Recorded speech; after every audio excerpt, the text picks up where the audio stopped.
Chapter 1046. By the time Ouyang Shuo returned to Shanghai City, it was already the 24th of May. There was good news as soon as he returned.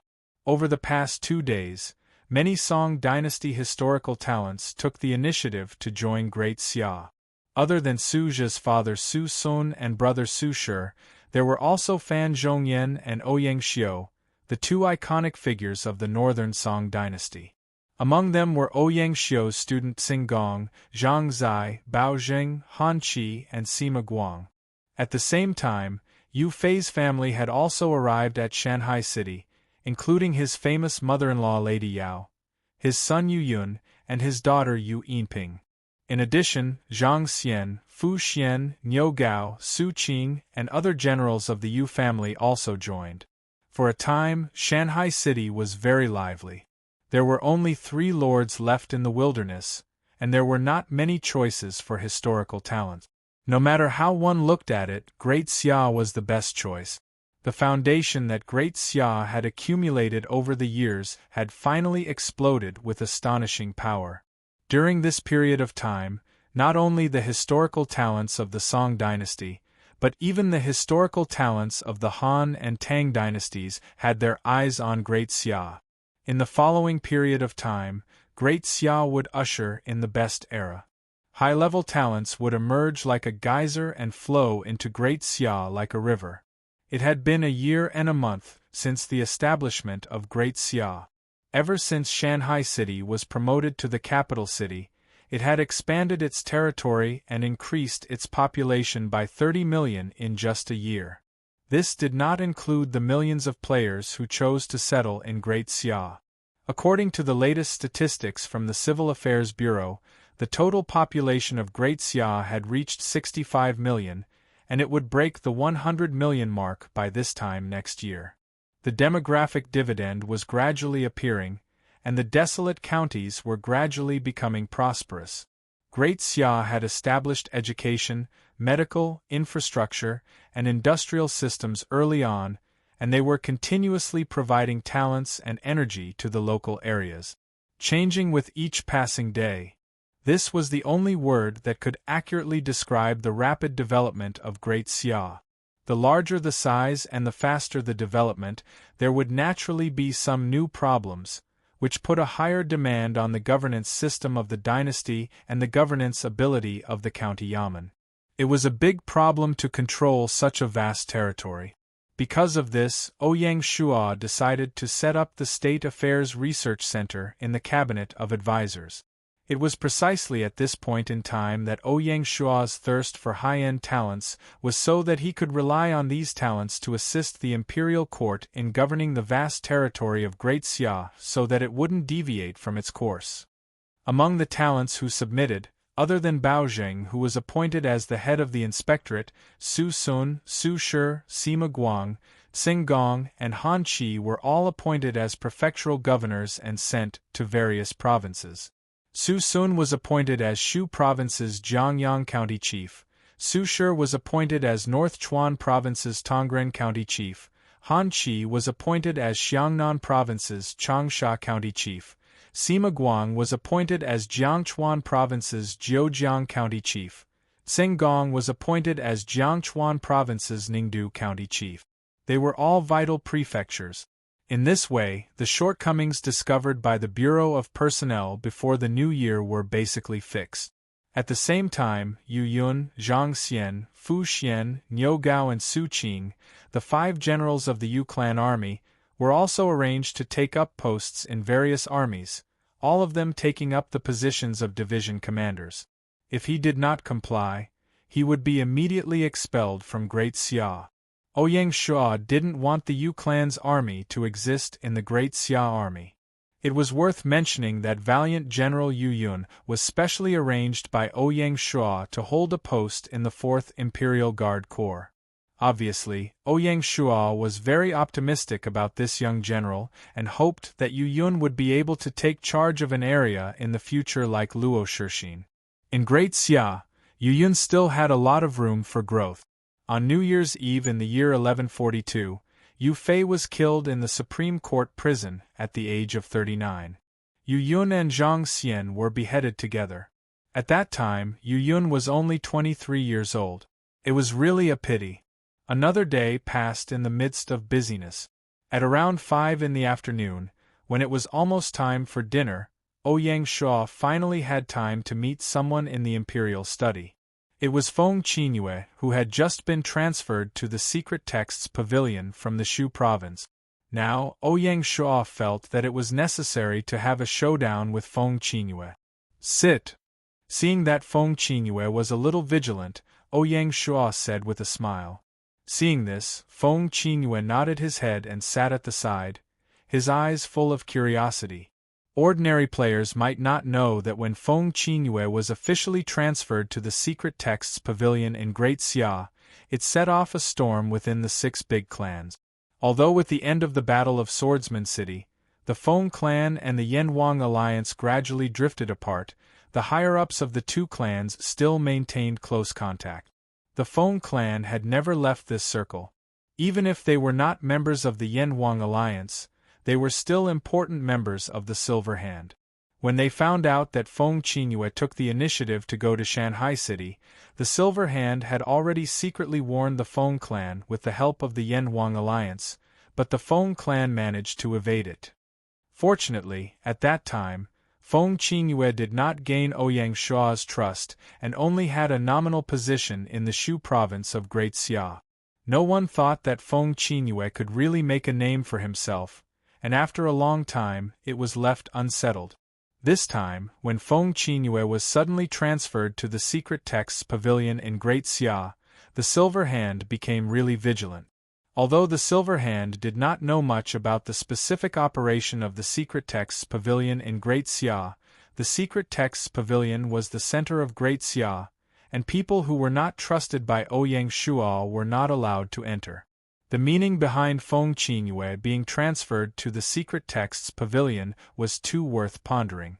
The subconscious reaction of the Silver Hand was that this was not a tacit understanding between Feng Qinyue and Ouyang Shuo, but the entire Feng clan was making a deal with Ouyang Shu.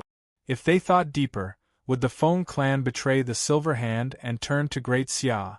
It was no wonder that the Silver Hand was so nervous. Great Xia had repeatedly brought surprises to the Silver Hand, giving them quite a headache.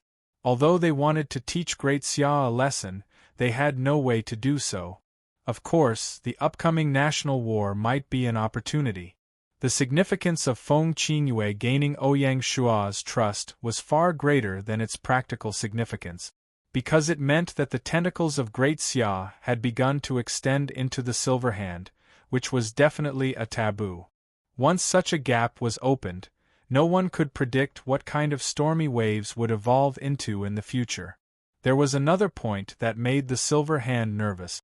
The Great Xia led by Ouyang Shuo seemed to have a naturally strong tolerance and could accommodate all the talents in the world. They were worried that once they allowed this tentacle to extend into the Silver Hand, it would trigger a bigger chain reaction. 1,000-mile dike would often collapse because of an ant's nest. Realizing the seriousness of the problem, number 2 of the Silver Hand, who was also Di Chen's grandfather, personally went to Chengdu and had a secret conversation with Feng Qinyue's grandfather. Outsiders naturally did not know the specific content of the conversation. However, a disciple of the Feng clan revealed that number 2 looked a little unhappy when he left the Feng clan's courtyard. Feng Qinyue knew more because her grandfather had specially written a letter to her afterwards. The position of the Feng clan was very clear. All of Feng Qinyue's actions only represent himself, not the position of the Feng clan. Similarly, the Feng clan will never interfere with Feng Qinyue's personal choice and force him to leave Great Xia. Although the words were dignified, the meaning was actually very clear. The Feng clan wanted to bet on both sides. The Silver Hand did not have any binding force on its members, especially for a clan like the Feng clan that had lost its territory. In view of the previous abandonment of the Swordsman City by the Yan-Huang alliance, the Feng clan's words were even more justified. Feng Qinyue's pair of bright eyes looked deeply at Ouyang Shuo, who was sitting above, and her heart was filled with emotion. How old is he? Not only did he single-handedly create the largest empire in the game world, but his means are also feared by the elders who have played tricks for their entire lives. It's really unbelievable that he can arm wrestle with them. Perhaps even Ouyang Shuo himself did not realize how much he had changed over the years. Not to mention in Great Xia, even outside of Great Xia, the attitude of the guild leaders towards Ouyang Shuo had also quietly changed. While they treated Ouyang Shuo as equals, there was a faint trace of respect and even awe in them. Even on the forums, those who dared to point out Ouyang Shuo's name and scold him had basically disappeared. The haters were not as unbridled as they were 2 years ago because Ouyang Shuo's supporters were everywhere. In the entire Chinese player community, Ouyang Shuo had already established an unshakable position. Not to mention the subjective recognition or worship, just based on their own interests, there were tens of millions of players who were entangled with Great Xia. It was precisely this complicated relationship of interests that protected Ouyang Shuo's position. Although Ouyang Shuo had the advantage of being reborn to be able to reach where he was today, it would be too narrow-minded and biased to only attribute all of this to his rebirth. If it was someone else, even if he was reborn, he might not be able to reach where he was today. There were simply too many traps and temptations on the road to hegemony. In the Chinese region alone, the number of heroes who had fallen was uncountable. For Ouyang Shuo to be able to break through all of them, it proved that he had some kind of innate talent that helped him overcome all the obstacles. In his previous life, it was only because there was no stage for him to display his talent. In this life, he was a hidden dragon that soared into the abyss. Once he encountered a storm, he would skyrocket and be unstoppable. Don't be burdened by your identity in the Secret Texts Pavilion. Just do what you need to do. I am also looking forward to the changes you can bring to the Secret Texts Pavilion. If you can produce results, it is not impossible for you to be promoted to a scholar. Ouyang Shuo's words interrupted Feng Qingyue's deep thoughts. Understood. As one of the 3 female scholars in China, Qingyi was the Palm Seal Scholar of the Secret Texts Pavilion, while she was only a secretary. It was impossible to say that she did not care about it. Feng Qingyue was also suppressing a wave of energy in her heart. As for your family... Ouyang Shuo paused for a moment. Feng Qingyue's heart was in her throat. Ouyang Shuo's attitude not only concerned her personal future, but also the fate of her entire family. Help me pass on a message to your grandfather. A fine bird chooses a good tree to nest in. Great Xia will always welcome people from all over the world.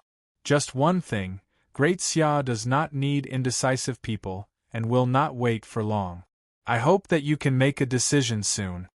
Following which, Ouyang Shuo gave an exact time limit. If Great Xia really takes down Chengdu, you will no longer need to make a decision. Understood. Feng Qingyue nodded her head again with a grave expression. Chapter 1047.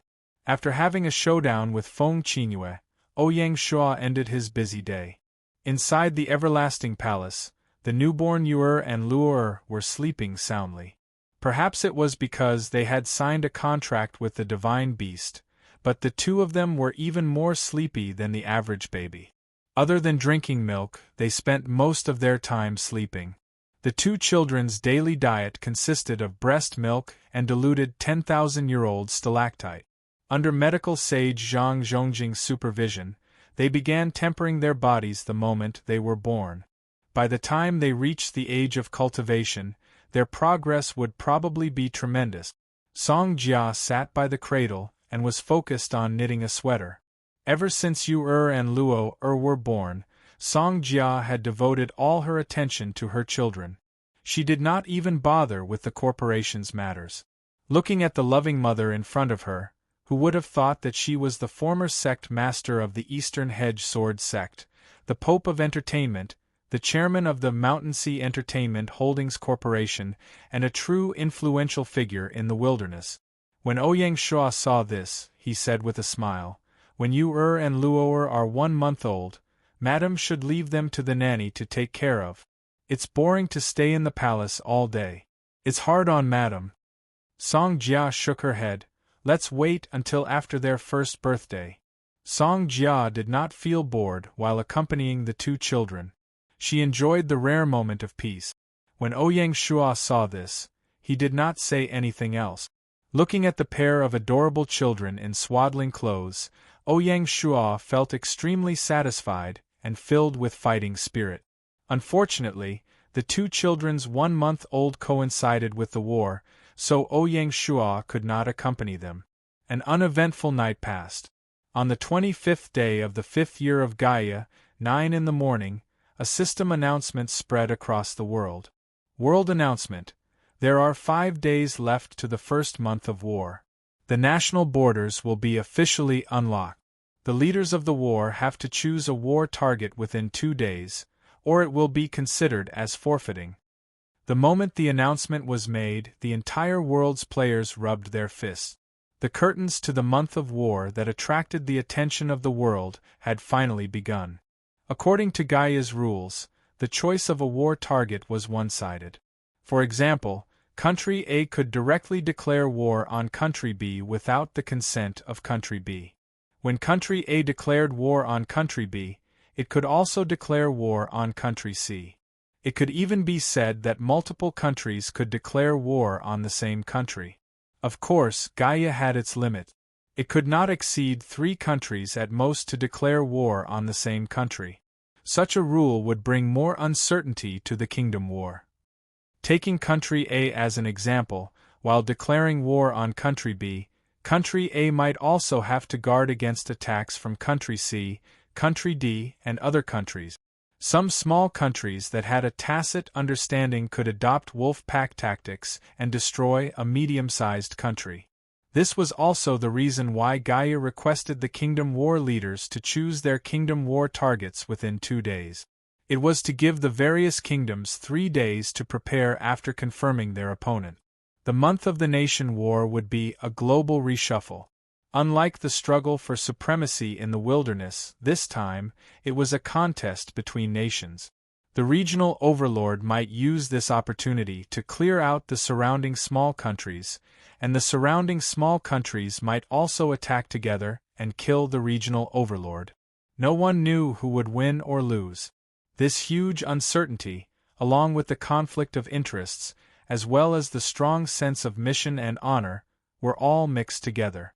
This was destined to be the most exciting war of the century in the world. Players from all over the world would be drawn in. At the same time, to prevent the feudal lords who participated in the Kingdom War from having any worries, Gaia stipulated that during the Kingdom War, not only were internal wars prohibited, but wars between undeclared warring states were also prohibited. To put it bluntly, the enemies in the month of the nation war could only be those who declared war. Instantly, the world was in turmoil. 2:00 in the afternoon on the 25th Shanghai city. Ouyang Shua gathered the 2 feudal lords, Di Chun and Feng Chihuang, as well as the leaders of the 14 satellite cities' guardian guilds in the name of China's regional war leader. There were 14 satellite cities in the Huaxia region, including 9 capital cities, 2 capital cities, and 3 satellite cities that Great Xia had conquered overseas. The 14 satellite cities and 14 super guilds basically represented the adventurer players in China. Among them, there were 8 guilds that Ouyang Shua had shares in. They included the Baleful Blood Mercenary Group, the Snow Death Rose Mercenary Group, the Flowing Light Pavilion, and the Fallen Leaf Alliance.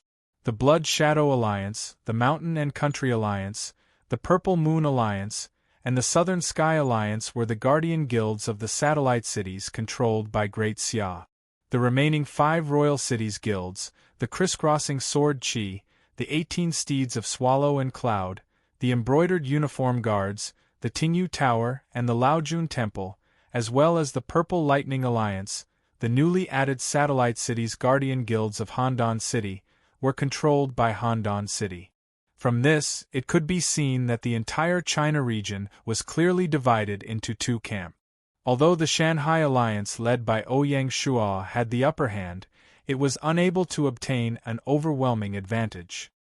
Di Chun still had a considerable say in how the Kingdom War was fought. The 17 top existences in China discussed for an entire afternoon and finally decided on the basic principles of the Kingdom War. There was no need to mention the target of the Kingdom War. After confirming that it was Japan, Ouyang Shuo immediately made a choice on his personal interface. As soon as he made his choice, a system announcement spread across the entire China region. System announcement. The leader of the China region's Kingdom War has chosen the Japan region as the target, effective immediately. All players of the China region, please prepare for the Kingdom War. As soon as the announcement was made, the world was naturally in jubilation. The players of the China region had been attacking the heart of Japan for a long time and had been waiting for this moment. At the same time, the leader of the Japan region's Kingdom War, Keisuke Honda, also received a system notification. The players of the Japan region received the news as soon as possible and started their final preparations. An unprecedented decisive battle was about to begin. Apart from the goal of the Kingdom War, the most important thing was to determine the gathering point, the marching route, and the division of tasks. The truth was right in front of them. It was impossible for Di Chun to obediently cooperate with Ouyang Shuo's commands. The hatred between the two parties was so deep that it was destined that they wouldn't be able to trust each other. It was just like the saying, Rome wasn't built in a day. The best method was for the two camps to each choose a route of attack and proceed with the Kingdom War on their own. Japan was an island country that was made up of Hokkaido, Honshu, Shikoku, and Kyushu islands, as well as over 7,000 small islands. It was a long and narrow strip. The capital, Edo, was garrisoned with 1,000,000 imperial guards, and it was located in the middle. After some discussion, Di Chun would lead the Handan city's army and disembark from Kyushu. They would head north and clear out Shikoku before landing on Honshu.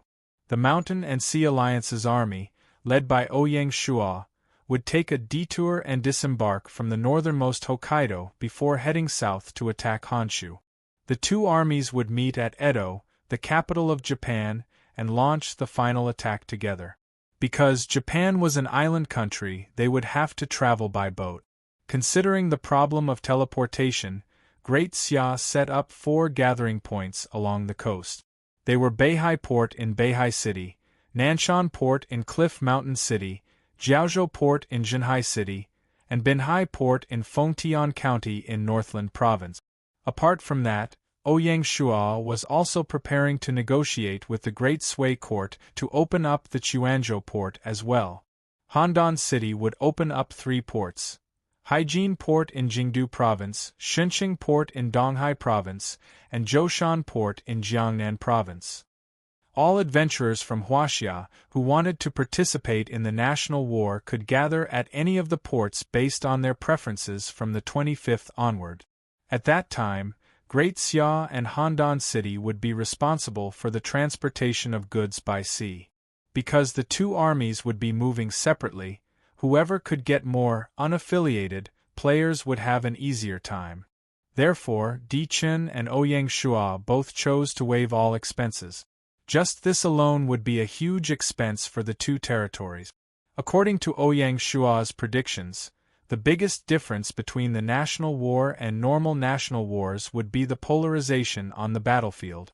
In order to prevent the command system from failing, the best way was to use the territory armies to fight against the territory armies, and the adventurers to fight against the adventurers.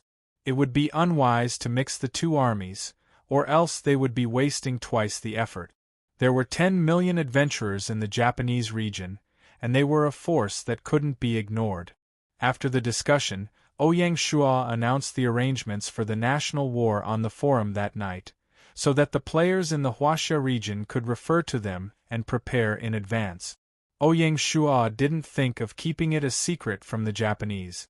Firstly, he couldn't protect it, and secondly, there was no need for him to do so.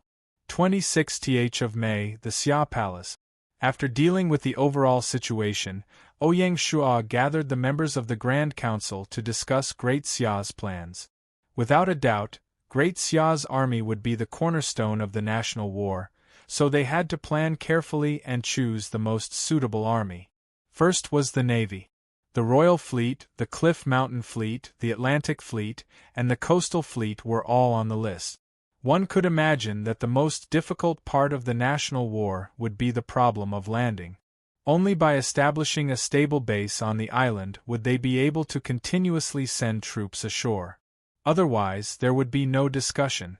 The Japanese players knew this, and they would stop the Chinese Expeditionary Army from landing at all costs.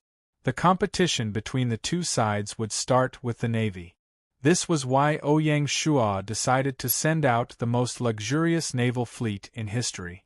The size of the fleet would be more than twice that of the Annan Kingdom, and it would set a new record. Next was the land forces. Imperial Guards, City Guards, Dragon Stallion Army, and Tiger Army. Various armies and trump card troops flashed before Ouyang Shua's eyes. It was a big problem, and it was quite nerve-wracking. At this moment, a system announcement sounded out in Ouyang Shua's ears. Ouyang Shua was dumbfounded. The sudden change had completely disrupted Ouyang Shua's plans. An unforeseen storm was approaching Great Xia like a violent storm, catching Ouyang Shua off guard. Ouyang Shua took a deep breath and stared at the map in the Grand Council with a cold glint in his eyes. Du Ruhui and the other officials from the Grand Council saw that their king had suddenly shut up and was staring at the map with a grave expression. They realized that something big had happened, and they all looked at each other in dismay. They didn't dare to interrupt their king's train of thought. 46. Chapter 1048. Ouyang Shua did not expect that someone would dare to touch China's dragon whiskers. Just now, Ouyang Shua received 3 system notifications. Goryeo, South Palm, and Shinla had simultaneously declared war on China. Ouyang Shua smelled a conspiracy. It was too obvious. South Palm and Shinla, the 2 ASEAN countries, shared a large border with Great Xia's Annan province. They could only attack China from the Annan province. What about Goryeo? It seemed like they were provoked by Japan, but in fact they shared a border with Great Xia's Beijiang province. The 3 countries were like 3 sharp knives that pierced Great Xia's abdomen. If not for Gaia's rule that only 3 countries could launch a war against the same country, there would be more challengers. For example, the African continent would never be as peaceful as it was now. It was obvious that the mastermind was the Silver Hand. Other than this super organization, no one else had the power to coordinate the actions of the various countries. The Grand Council. Ouyang Shua retracted his gaze from the map and said, "Everyone, we are in trouble." The most troublesome of the 3 countries was Goryeo. Firstly, Goryeo shared a border with the Beijiang province, and the Goryeo army could attack directly from the land. Secondly, Goryeo had a total of 7 million players, which was on the same level as Japan and Annan. If Chenla and Southern Palm could be said to be minor ailments, then Goryeo would be a major problem. "Your Majesty, what do you mean?" Du Ruhui asked. Ouyang Shua's gaze was firm. "This is the enemy's first wave of attack. We must not retreat. Not only must we not retreat, but we must also counterattack so that they will go for wool and come home shorn. Let this battle be the prelude to the confrontation between Great Xia and the Silver Hand." Ouyang Shua finally made up his mind to face the Silver Hand head-on.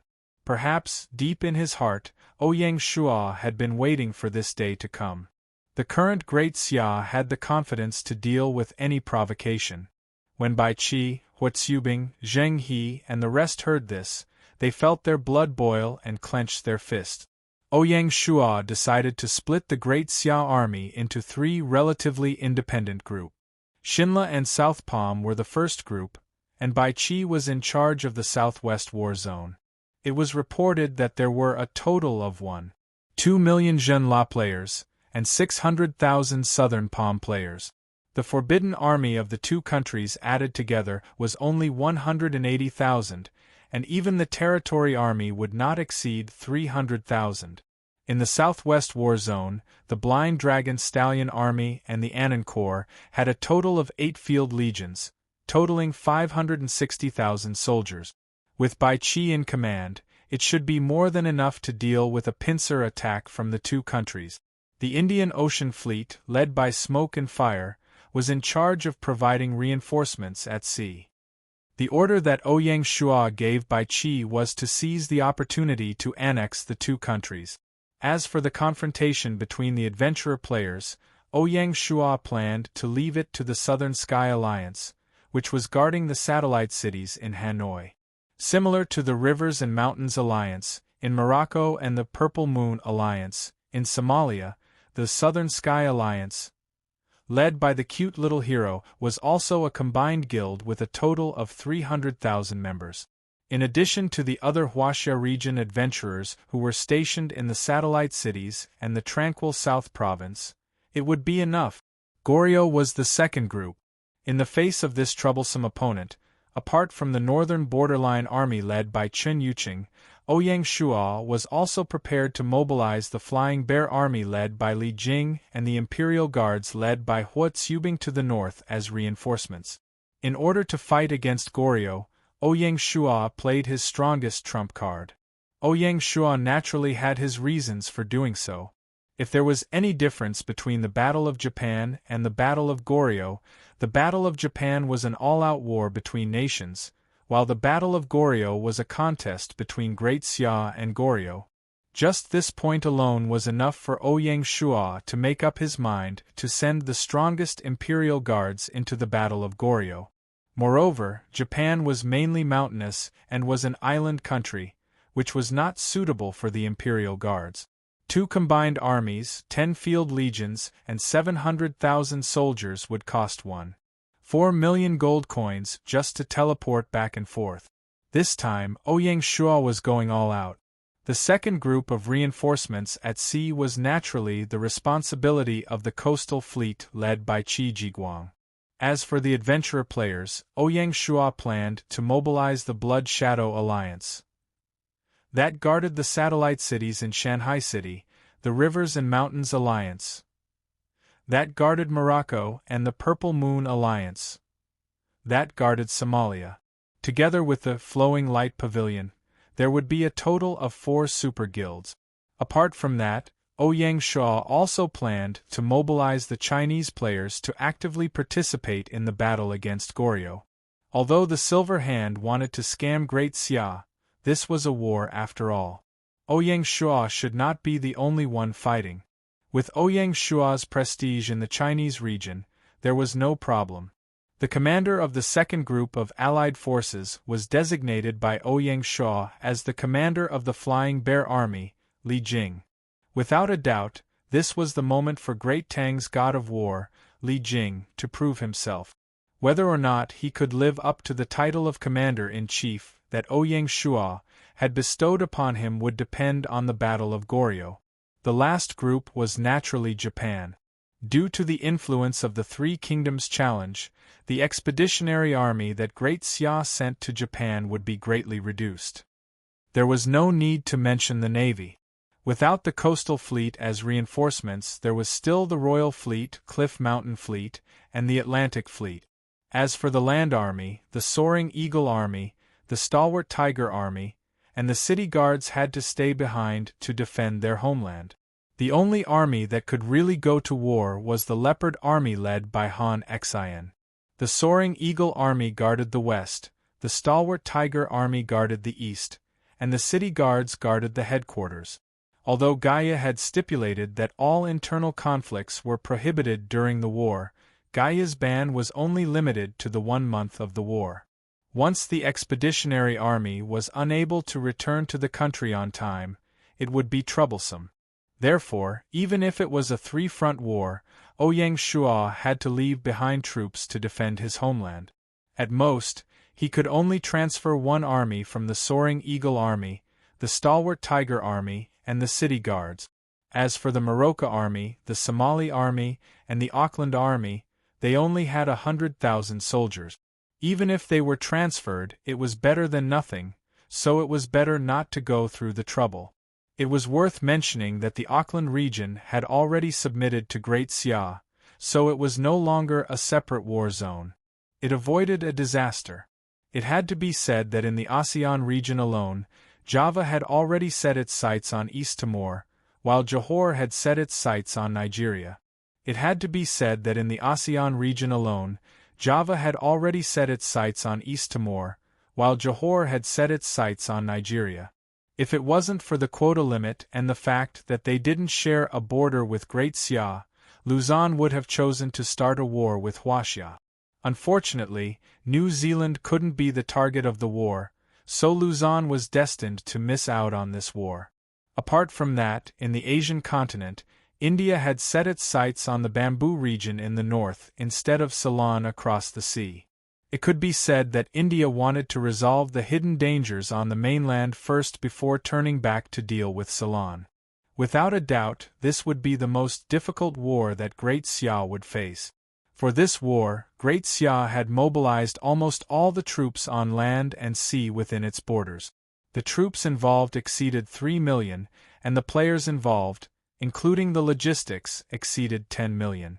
The adventurers who went to Japan were naturally led by the 3 super guilds, Baleful Blood Mercenary Group, a Snow Morning Rose Mercenary Group, and Fallen Leaf Alliance.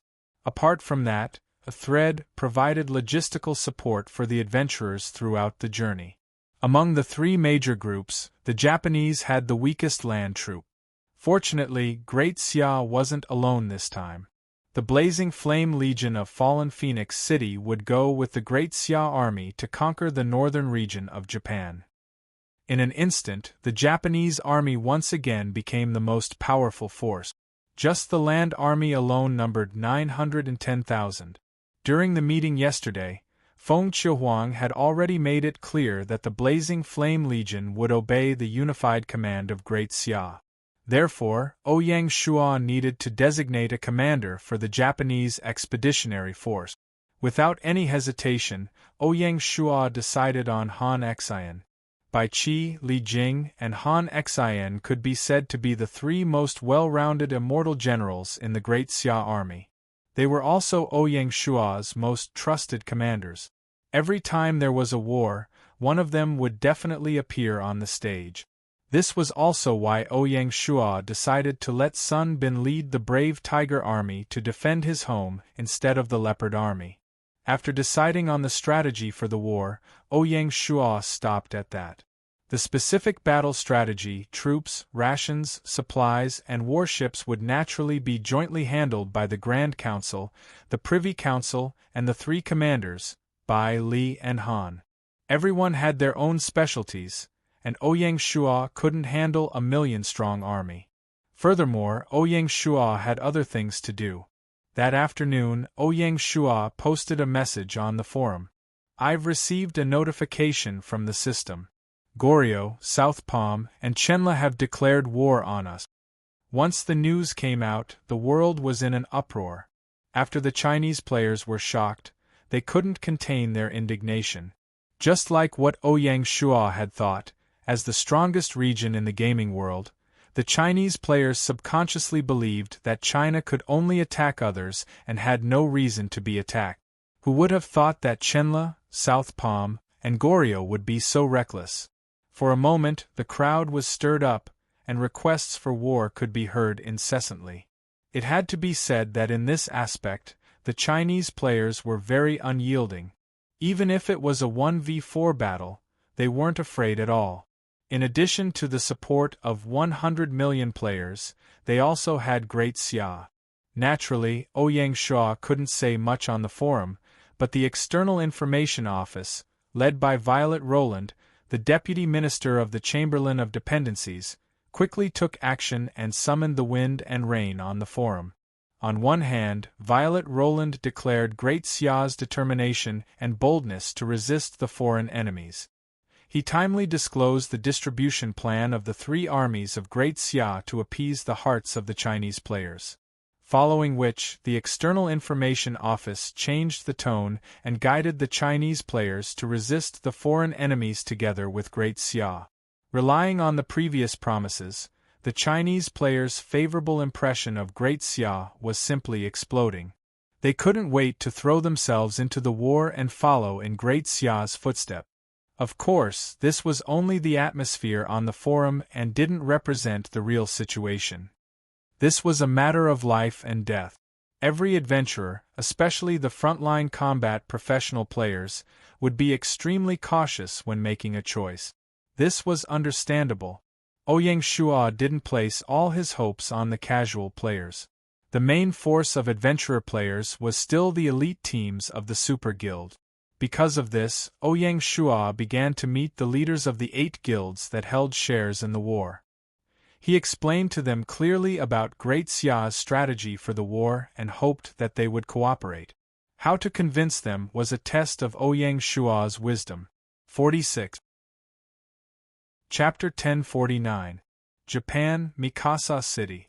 After confirming the Great Xia Kingdom's arrangements, Keisuke Honda let out a long breath of relief. Ever since Gaia released the expansion pack Imperial Expedition, at the beginning of the year, all the Japanese players, including Keisuke Honda, had been in an extremely repressive atmosphere. The powerful Huaxia was like a boundless dark cloud looming over Dongying.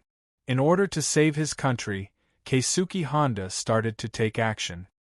He knew that it was impossible for Japan to stop China, and he could only win with the help of external forces. The greatest help was naturally the Silver Hand. Although the status of the Honda family in the Silver Hand was not as high as that of the D family, it was also one of the core members. Besides, there were also people in the organization who did not want to see Xia Kingdom becoming too powerful, so naturally, they hit it off. In the beginning, the Honda clan had pinned their hopes on Dichen, hoping that Dichen would be able to become the leader of the Chinese Kingdom War.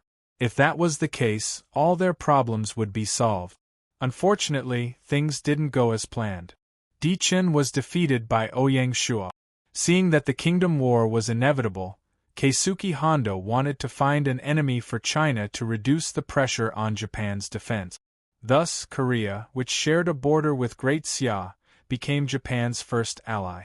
Park Sung-ki, the lord of Ulsan City in Goryeo, naturally understood the principle of interdependence.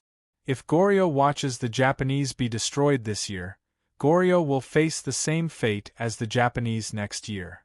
In addition to Korea, Keisuke Honda originally wanted to look for Luzon, Java, and India, which had large populations. However, due to various reasons, he was unable to make the trip. First, Java and India were too far away from Huaxia. Second, their territories had not been completely pacified yet. They wanted to eliminate the surrounding small countries first, so naturally, they were unwilling to get involved in this mess. The Luzon kingdom was interested, but there were different opinions in the country, so they could only give up in the end. Left with no other choice, the Honda family could only settle for the next best thing, finding the 2 scapegoats, Shinla and Nanzhong. There was a reason to call him a scapegoat. The players from both nations knew that after Great Xia conquered Annan, their next step would be to annihilate them. However, the players had the mentality of an ostrich. They were unwilling and didn't dare to take the initiative to attack Great Xia. Every day that he could drag on was one day, and every day that he could muddle along was one day. The Honda clan immediately used their killing move and bribed the leaders of the Kingdom War, Bai Wenlai and Lang Gong. They didn't care about the objections of the players in the country and immediately set the Kingdom War on China. At this time, the two of them were probably living in an abyss of suffering. However, they probably wouldn't mind. In order to win over the two of them, the Honda family had put in a lot of effort. Even if the two countries were destroyed in the end, Bai Wenlai and Lang Gong would still be able to live freely on Hope Planet. But this is still not enough. The 3 kingdoms had indeed taken some of the pressure off the Japanese, but the Huaxia region was simply too powerful. Even if they only used 30% of their strength, it was enough to destroy the Japanese. Now, let's see what he will choose. Keisuke Honda looked at the Lin Kingdom, which was only a sea away. His mind was uncertain and his expression flickered. May 27th, Shanghai City. From today onwards, the various Kingdom War expeditionary armies would set off one after another. If one were to count the time spent on the journey, it could be said that the month of the Kingdom War had officially begun. The most convenient one was the southwest war zone of Great Xia. The commander of the Dragon Stallion Army, Bai Qi, had already returned to the Annan province. With the cooperation of the Privy Council, the War Preparation Department, and the Annan Governor's Office, he transported the rations and supplies that the War Preparation Department had stored in various places to the front lines. At the same time, Bai Qi had to formulate a marching plan. Yesterday afternoon, Huatsubing had already led the Imperial Guards to Hardstone City through the teleportation formation and moved towards the border between North Borderline Province and Goryeo. The Flying Bear Army led by Li Jing had to be delayed by 2 days due to the difficulty of assembling them. The governor of North Borderline, Lao Ai, had already received Ouyang Shua's order to ensure the logistics of the expeditionary army. Ouyang Shua pursued the strategy of resisting the enemy outside the country, and was unwilling to bring the flames of war into North Borderline Province. Since Goryeo dared to declare war, they had to be prepared for destruction. There was a reason why he was so confident. Yesterday afternoon, the Great Qin Dynasty, the Great Han Dynasty, and the Great Tang Dynasty had sent envoys to report that as long as the Kingdom War began, the three dynasties would each send 150,000 Imperial Guards to Great Xia's North Borderline Province to assist in the defense of Great Xia. This way, Great Xia would have no worries, and the 840,000 soldiers led by Li Jing would be able to directly cross the border and kill their way into Goryeo. Ouyang Shua was more and more confident about the Kingdom War. Because it was an attack, the 9 royal cities of Huaxia, with a total of 10 million Imperial Guards, were unable to follow the army overseas. It was a pity, but even so, they could still assist in the defense of the country. These 10 million Imperial Guards were the stabilizing force of the Huaxia region. No matter how the Kingdom War turned out, they could at least protect Huaxia. This was also one of the reasons why the surrounding countries were afraid of Huaxia. The 10 million Imperial Guards, as well as heroes like Qin Huang, Song Zhu of the Tang sect, and peerless generals like Wang Jian, Wei Qing, and Li Ji, made people despair. The strength of the Huaxia region was not limited to Great Xia. This was also the reason why Luzon finally gave up on attacking Huaxia.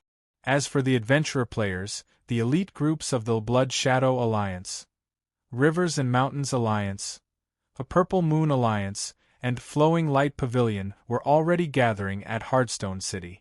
Apart from the 4 super guilds, there were also a large number of unaffiliated players gathering at North Borderline Province. The total number of players exceeded the sum of the 4 super guilds and was enough to fight against the combat professional adventurer players of Goryeo. There were 3 reasons why the adventurer players were so enthusiastic. Firstly, the external publicity department of the Chamberlain of Dependencies had done a good job in spreading the news. Violet constantly arranged for people to start wave after wave of discussions on the forums, arousing the adventurer players' passion for the nation war and throwing themselves into this war. Secondly, the role model of the Qin, Han, and Tang dynasties. These 3 dynasties held an unshakable position in the hearts of the Huaxia region players and had a large number of fans.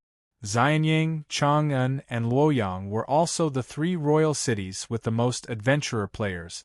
The fact that the 3 dynasties had taken the initiative to send the Imperial Guards to assist in the defense of Great Xia was an obvious indicator. As soon as the news spread, countless adventurer players rushed to North Borderline Province. Thirdly, everyone had their own preferences. Although the Japanese were the most hostile to the Huaxia region players, there were also many players in Huaxia who were not interested in Goryeo. When these people found out that Great Xia's General Li Jing was going to lead his troops to attack Goryeo, they were naturally eager to sign up. All of these factors determined that the scale of victory in the Kingdom War was already tilting towards Great Xia.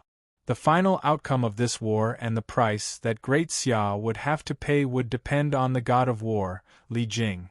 Apart from these two groups, the Japanese group also started to take action. Needless to say, no matter how much the battle in Goryeo attracted the attention of the players, and no matter what unforeseen events happened, the Battle of Japan was still the most anticipated one. It was also the battle with the highest participation of adventurer players. As they were separated by the ocean, the first batch of expeditionary troops was going to set off today. Beihai Port. Early in the morning, Ouyang Shuo led the civil and military officials to the port to send off the expeditionary troops. The Grand Council of Great Xia had divided the Battle of Japan into 4 stages, which were the naval battle, the landing battle, the sweeping battle, and the final battle at the royal city. As the name suggested, the naval battle was a battle between the two navies. The Japanese had always had the bad habit of plundering the coasts of Huaxia. Hence, they had rich experience in sailing and naval battles. Coupled with the shipbuilding and firearms technology provided by the United States, they had nurtured a powerful navy. If they didn't annihilate the Japanese navy, they wouldn't be able to talk about the landing battle. The Pacific Fleet led by Shi Lang was responsible for this important task for Great Xia. As for the Cliff Mountain Fleet led by Yu Dayo, they were mainly responsible for escorting and defending the coasts between Great Xia and Japan. It was foreseeable that in order to transport a large number of troops, adventurers, and supplies to the battlefield, tens of thousands of merchant ships would be used. Even so, they would probably have to make a few trips back and forth. It was impossible for such a large fleet to not have armed escorts. Furthermore, even though Huaxia was the aggressor, they still had to guard against the Japanese playing dirty and secretly sending a fleet to Great Xia's coasts to cause damage. Although it didn't affect the overall situation, it would shake the morale of the army. Given the Japanese's ability to plunder, burn, and kill, it could even cause huge losses. Hence, Ouyang Shuo had to arrange for the Cliff Mountain Fleet to take on the coastal defense to prevent such situations from happening. As for the main battlefield of the Battle of Japan, no matter how strong the Japanese navy was, they wouldn't be able to get away with a pincer attack from the Pacific Fleet of Great Xia and the Haijiu Fleet of Handan City. A few days ago, with the incorporation of Danyang City, Overlord City, and Blood Red City into Handan City, the entire military structure of Handan City was reconstructed under the leadership of Di Chun. The first to make the change was the Navy. Given that the Handan City, Blood Red City, and Overlord City fleets weren't at full strength, the 3 fleets were reorganized into 2 full-strength fleets, namely the Handan Fleet and the Haijiu Fleet. This time, Di Chun was going to let the Handan Fleet defend his home while the Haijiu Fleet went on the expedition. As for the land troops, Di Chun had also carried out a bold and decisive reorganization. The first one was to follow the model of the Imperial Guards of Xia and form the Royal Guards with Lien Pu as the commander of the Royal Guards. Next, the armies of the various territories, as well as a large number of captives captured by the Yan-Huang alliance when they conquered Huanan province and West Chu, were reorganized into 3 full-strength armies, namely the Danyang army led by Tian Dan, the Overlord army led by Wu Qi, and the Blood Red army led by Xie Xian. In this way, Handan City had 4 full-strength armies, a total of 20 field legions, and a total of 1.4 million soldiers. In any country other than Huaxia, it would be a well-deserved giant. Back to business. It was the Cliff Mountain Fleet that set off from the North Sea port, accompanied by the 1st Legion of the City Guards and 2 legions of the Flame Army of Luofeng City, as well as the elite troops of the Baleful Blood Mercenaries. The Cliff Mountain Fleet headed all the way north and would meet the 1st Legion of the Brave Tiger Army along the coast of Minnan Province. These 4 field legions were the first vanguard troops of the expeditionary force of the Alliance of Mountains and Seas, led by Guizi, the commander of the Flame Army. 17,046. Chapter 1050. To adventurer players, the national war was a huge gamble that they could not afford to lose. Unlike overlord players, who pursued contribution points and territories, adventurer players who participated in the national war would be rewarded with contribution points based on the number of enemies they killed and the contribution they made in the war. Gaia was fair. Just like how overlords could enjoy the bonuses from their territories' armies, guild leaders could also enjoy the bonuses of contribution points from their guild members, allowing them to reap massive amounts of contribution points. Therefore, the national war was not only a matter of personal honor, it was also a contest of strength between the super guilds. What was the use of contribution points? Similar to the battle map, during the National War Month, Gaia would also open a National War merchant shop. Adventurer players could use the contribution points they earned to exchange for various items in the merchant shop. After 5 years of observation, Gaia had a thorough understanding of what adventurer players wanted. To adventurer players, regardless of how the game progressed, cultivation technique manuals, weapons and equipment, and skill books were their eternal pursuit. There was no end to it. With dark gold equipment they would yearn for purple gold equipment, and with purple gold equipment they would yearn for godly equipment. The higher the mountain, the higher the mountain. The National War Merchant Shop basically had these 3 types of items. Furthermore, they were all rare premium items that made people salivate. With Gaia's cancellation of the auction, such premium equipment was extremely rare. Just this point alone was enough for adventurer players to take the risk. Adventure, adventure. Wasn't this what they were born to do? If they won, their equipment would be upgraded and their strength would soar. If they lost, they would be finished. Therefore, it was a gamble with their lives on the line. In particular, the first World Martial Arts Tournament was in full swing, which stimulated the adrenaline of the adventurer players even more. All the players with a fighting profession with a bit of ambition had been gathering at the major gathering points in the past few days. China had 100 million players, and just the combatants alone numbered more than 10 million. According to incomplete statistics, in the following 5 days, more than 3 million combatants would gather at the gathering points in preparation to participate in this unprecedented war. 3 million combatants was equivalent to the total number of players from the 10 super guilds combined. The enthusiasm of the Chinese players for the national war was truly delightful. Ouyang Shuo was one of the biggest beneficiaries. As there were many participating players, to prevent too many wolves for too little meat, some smart players chose to fight in Goryeo. There were even some who chose to fight in Junla and Nampa. The participation of a large number of combat profession players had greatly reduced the risk of Great Xia's Kingdom War. By the 29th of May, more than half of the 3 million players had chosen to fight in the Japanese battleground, and roughly 1.65 million players were participating. Among them, 900,000 people chose the northern route, which was the route of the alliance of mountains and seas. Facts had proven that Great Xia was more popular in the Huaxia region.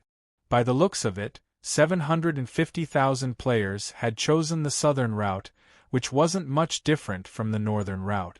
However, it shouldn't be forgotten that 6 super guilds had chosen the southern route. Because Great Xia was fighting on 3 fronts, only 3 super guilds accompanied them. This also meant that apart from the elite teams of the 6 super guilds in the south, the real independent players might only be around 200,000, while the independent players in the north might be around 600,000. 1 to 3, the disparity was too great. If it weren't for the fact that some players were worried that the competition in the north would be too fierce, the gap might have been even wider. That was understandable. The 6 great families could only control the elite players. They didn't have much influence over ordinary players. On the contrary, Ouyang Shuo, a legendary figure who had emerged from the grassroots, had an unparalleled rallying power in this group of players. This didn't include the 1 million players who went to the battlefield in Korea and the 350,000 players who went to the battlefield in South Palm and Jeune La. Otherwise, the disparity would be so great that Di Chun couldn't show his face. The moment the results came out, not only Di Chun, but the entire 6 great families were shocked.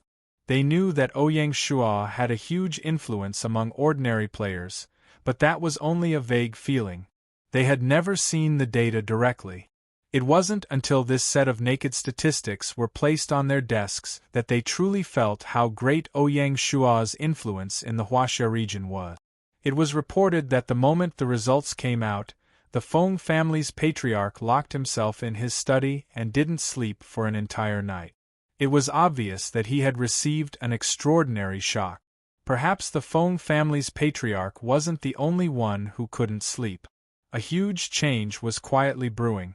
Even Ouyang Shua was a little surprised. The moment the results came out, Ouyang Shua was both happy and worried. Of course he was happy. Although this kind of influence was invisible, it was the foundation and soil for Ouyang Shua to realize his ambitions in the future. What worried him was that with the exposure of the data, Ouyang Shua could no longer keep a low profile. Too high profile. Ouyang Shua sighed in his heart. He was a pure realist, even a utilitarian. He had always adhered to the principle of do things in a high profile, but be a person in a low profile. He liked to hide in the dark and accumulate power to reap benefit.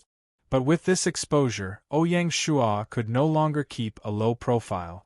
From now on, no matter what he did, there would be countless eyes watching him. It was as if he was under a microscope, constantly being observed. I might not be able to rest in peace in the future. Ouyang Shua was a little emotional. Even so, it was strange. This time, he wasn't afraid. Instead, his heart was as calm as still water. Fine, from this moment on, I'll stand in the center of the stage. Being high profile had its benefits.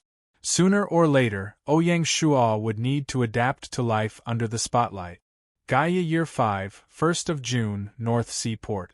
In the past few days, Ouyang Shua had sent off 4 batches of expeditionary troops at North Sea Port. This time, he would personally take the stage and embark on this glorious and dark journey that was destined to be great. Beside Ouyang Shua, there were a few special guests.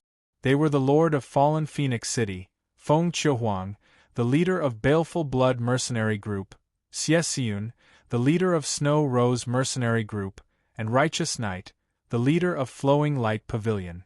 2 days ago, Lin Jing had set off with the elite group of Snow Rose Mercenary Group. Including Ouyang Shua, the 5 of them were the leaders of the North Army in the Battle of Japan.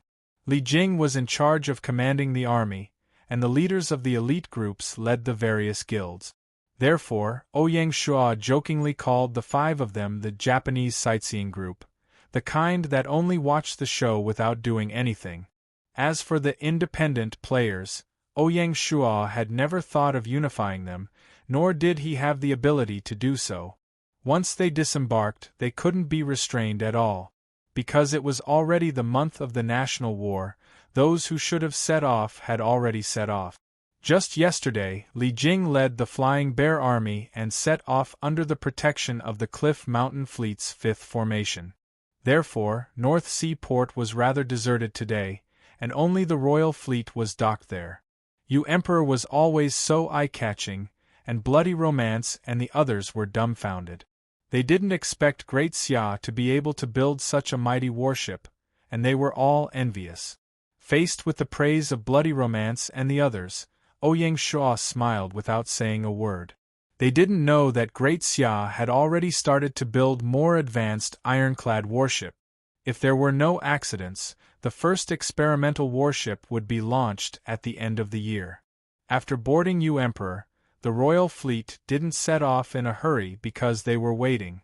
At 9 in the morning, the system announcement finally sounded as scheduled. World announcement. The first National War Month officially begins for 1 month. Leaders of the National War, please choose a buff based on your country's honor point. The buff will take effect immediately. Leaders with national weapons will automatically activate the blessing of national fortune. Please check the details yourself. The China region had 40 national honor points, all of which were obtained by Great Xia. Players could choose a total of 40 buffs of attack, defense, and speed. As soon as the announcement ended, Ouyang Shuo followed his previous calculations and decisively chose a buff of 20 attack and 20 defense. A balance between attack and defense was the way to go. At the same time, Ouyang Shuo checked the blessing of national fortune brought by the Xianyuan sword at his waist. Grand Emperor. The movement speed of the Huaxia region's participating troops increased by 20. Battle contribution increased by 5. Not bad. Ouyang Shuo nodded in satisfaction. In this way, the entire Huaxia region's participating troops, including the players, would enjoy a buff of 20 in attack, defense, and speed. Their overall strength would increase slightly. Currently, only the Huaxia region could enjoy such a benefit. Other countries would only get 10 national honor points, which was better than nothing. This buff was not limited to the battlefield in Japan. It was the same for Goryeo, Nanjing, and Chenla. Even within the country, as long as there was a war, they would also enjoy the same buff. Ouyang Shuo closed the attribute panel, took a deep breath, faced the sea, and waved his arm. Set off. After giving the order, the royal fleet slowly sailed away from the port. Just as Ouyang Shuo and his party were setting off, the Pacific Fleet, which had set off 4 days ago, arrived at the waters near Hokkaido in the morning and fought with the patrolling Japanese fleet. A huge conspiracy was quietly engulfing Great Xia. P.S. My apologies for the late update. 7489. Chapter 1051. The size of Tokyo was comparable to a medium-sized province in China, but the population was very dense. With this convenient condition, Mikasa was able to form a complete naval fleet, the Tokyo Fleet. The commander of the Tokyo Fleet was the pirate daimyo Kuki Yoshitaka, and the commander was a well-known pirate including Murakami Takeyoshi. The two of them had crossed paths during the Sengoku period. To be precise, Murakami Takeyoshi was defeated by Kuki Yoshitaka. Kuki Yoshitaka was a retainer of Oda Nobunaga and Toyotomi Hideyoshi during the Azuchi Momoyama period of the Japanese Sengoku Warring States period. He was the 8th generation leader of the Kuki family navy. In 1574, Kuki Yoshitaka suppressed the Ise Nagashima War and protected the Oda army at sea, making great contributions. Later, in the Second Battle of Mutsu River, Kuki Yoshitaka built an ironclad ship and crushed the navy of Murakami Takeyoshi, a subordinate of the Mori clan. Because of this achievement, he was awarded a territory of 35,000 stones and became known as a pirate. In addition to the Japanese navy, Mikasa also had a full army. The main generals of the army included the 3 heroes of the Japanese Sengoku Warring States, namely Oda Nobunaga, Toyotomi Hideyoshi, and Tokugawa Ieyasu. Oda Nobunaga was the commander, Toyotomi Hideyoshi, Tokugawa Ieyasu, and several other generals were the commanders. Note: for ease of understanding, the military establishment of the territories in the game world is based on Great Xia. The 3 of them were at the same time and had a deep relationship with each other. Of course, the most legendary one was Oda Nobunaga. In terms of military affairs, Oda Nobunaga used a lot of firearms. In terms of governance, he implemented the separation of soldiers and farmers, encouraged free trade, and rectified transportation routes, opening up the road to modern times. In the end, Oda Nobunaga overthrew the Muromachi shogunate that had ruled Japan for more than 200 years, and brought an end to the Sengoku Warring States period that had lasted for more than 100 years. This also made the Oda clan the most powerful daimyo in the Middle and Late Sengoku Warring States period. However, on the eve of unifying Japan, Oda Nobunaga was plotted by his trusted retainer, Akira Mitsuhide, and committed suicide, ending his glorious life. Toyotomi Hideyoshi was born in a peasant family. He was originally an Ashigaru low-level infantry, but rose to power after serving Oda Nobunaga. After Oda Nobunaga's death, Toyotomi Hideyoshi won the internal struggle and became Oda Nobunaga's successor. When Tokugawa Ieyasu was a teenager, he was sent to the Oda family as a hostage and established a friendship with the young Oda Nobunaga. Later, Tokugawa Ieyasu became a great help in establishing the Seiju alliance. After the death of Toyotomi Hideyoshi, Tokugawa Ieyasu led the Eastern Army to defeat the Western Army in the Battle of Sekigahara and establish the hegemony. Since then, he had destroyed the power of the Toyotomi family step by step and established the Tokugawa shogunate. In the game, Japan was in the Warring States period, and Mikasa City's historical talents were mainly from this period. Because Mikasa City was the most powerful city in Japan, it had almost all of Japan's top historical talent. The only special thing was that the person who entered the capital of Edo was not any of the daimyo from the Warring States period, but the Meiji Emperor, who was also a legend in Japanese history. Such a combination was indeed quite a headache. According to the information that Great Xia's Pacific Fleet had gathered, the Japanese fleet's first formation was stationed near Kyushu Island, the second formation was stationed on Shikoku Island, and the third and fourth formations were stationed on Honshu Island. There should only be the Japanese fifth formation near Hokkaido. Since the beginning of the year, Japan had been actively preparing for the upcoming national war. From then onwards, the Japanese fleet had strengthened the lockdown of the nearby seas, making it difficult for outsiders to obtain detailed information. Even the Black Snake Guards could only obtain basic information about Japan's geography and population. They did not know much about Mikasa City's military and other high-level information. It could be seen that Mikasa City had done a good job of keeping things secret. This time, the Japanese fleet had used a smokescreen. In this attack on Hokkaido, the admiral of the Pacific Fleet, Shi Lang, had arranged the 5 formations into a swallow-shaped formation. The first formation, where the flagship Streamlight was located, was in the middle, while the second, third, fourth, and fifth formations were in the front, back, left, and right. This way, the Japanese fleet's vision could be broadened, and they could coordinate with each other. If the 5 formations were gathered together, it would be like a group of blind people sailing in the vast ocean. It was incredibly dangerous and stupid. Shi Lang's formation had been set up correctly, but this time it had been challenged. When Zhou Tai led the Pacific Fleet's second formation into Hokkaido, they immediately entered the Japanese fleet's encirclement. The Japanese fleet's 5 formations had simultaneously appeared in this region. This is impossible. Zhou Tai was completely dumbfounded. Yesterday, when the Pacific Fleet had passed through the Strait of Korea and entered Japan's waters, the Scarlet Horse boats had detected the Japanese first and third formations, but there had been nothing out of the ordinary. How had the Japanese fleet's 5 formations appeared in Hokkaido in the blink of an eye? Boom. Boom. Boom. The Japanese fleet naturally would not give Zhou Tai an explanation. Under Kuki Yoshitaka's command, they immediately started to bombard Zhou Tai's forces, attempting to wipe them out in one fell swoop.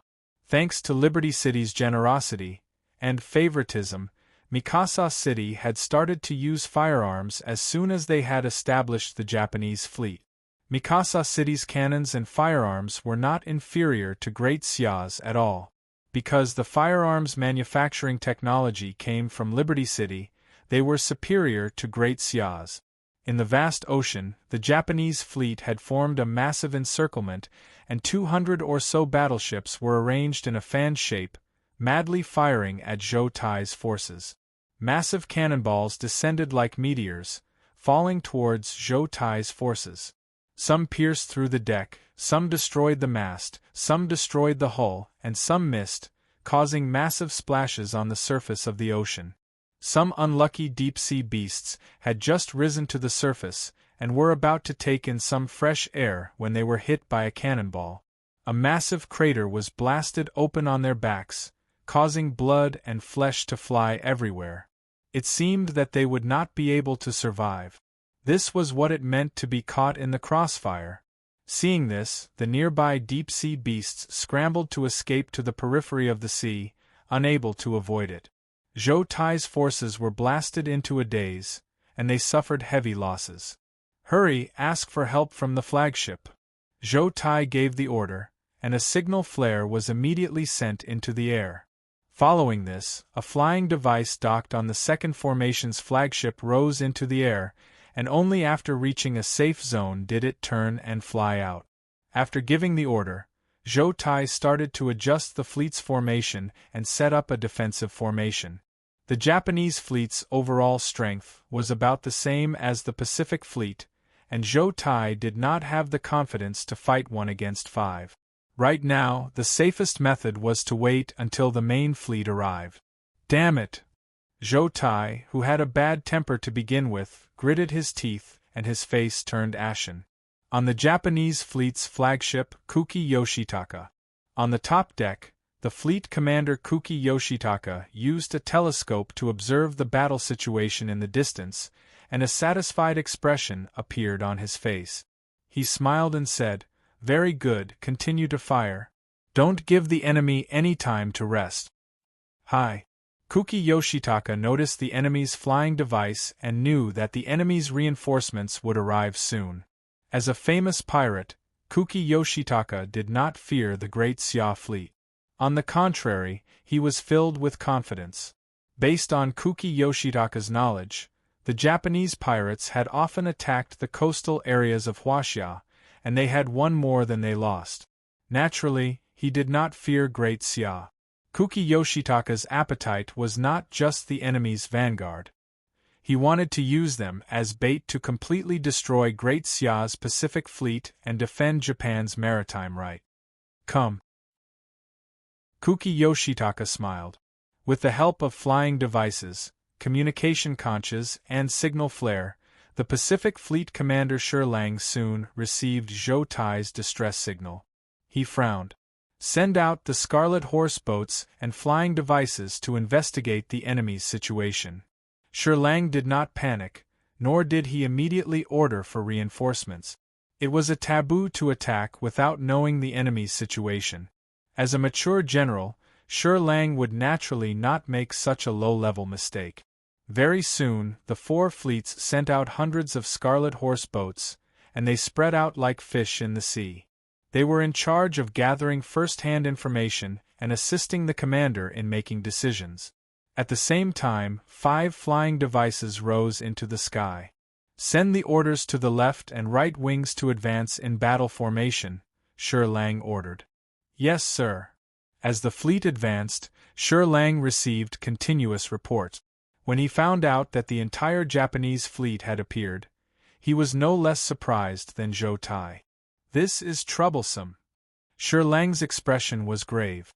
Even if he sent out the entire fleet, he would lose again because this was an away battle. To be honest, Shi Lang did not have the confidence to win this naval battle easily. "There's no other way. I can only use my secret weapon." Shi Lang did not want to fight with the Japanese fleet at this point in time. After all, the naval battle was only the first phase of the national war. The landing battle was the main event. If they were crippled now, then this national war would be very difficult to fight. Before the war, Ouyang Shuo had specially prepared a secret weapon for the Pacific Fleet. Shi Lang did not expect that he would have to use this trump card so soon. During the 5th year of Gaia, the Japanese had been actively preparing for war. It was not as if Ouyang Shuo did not make any preparations.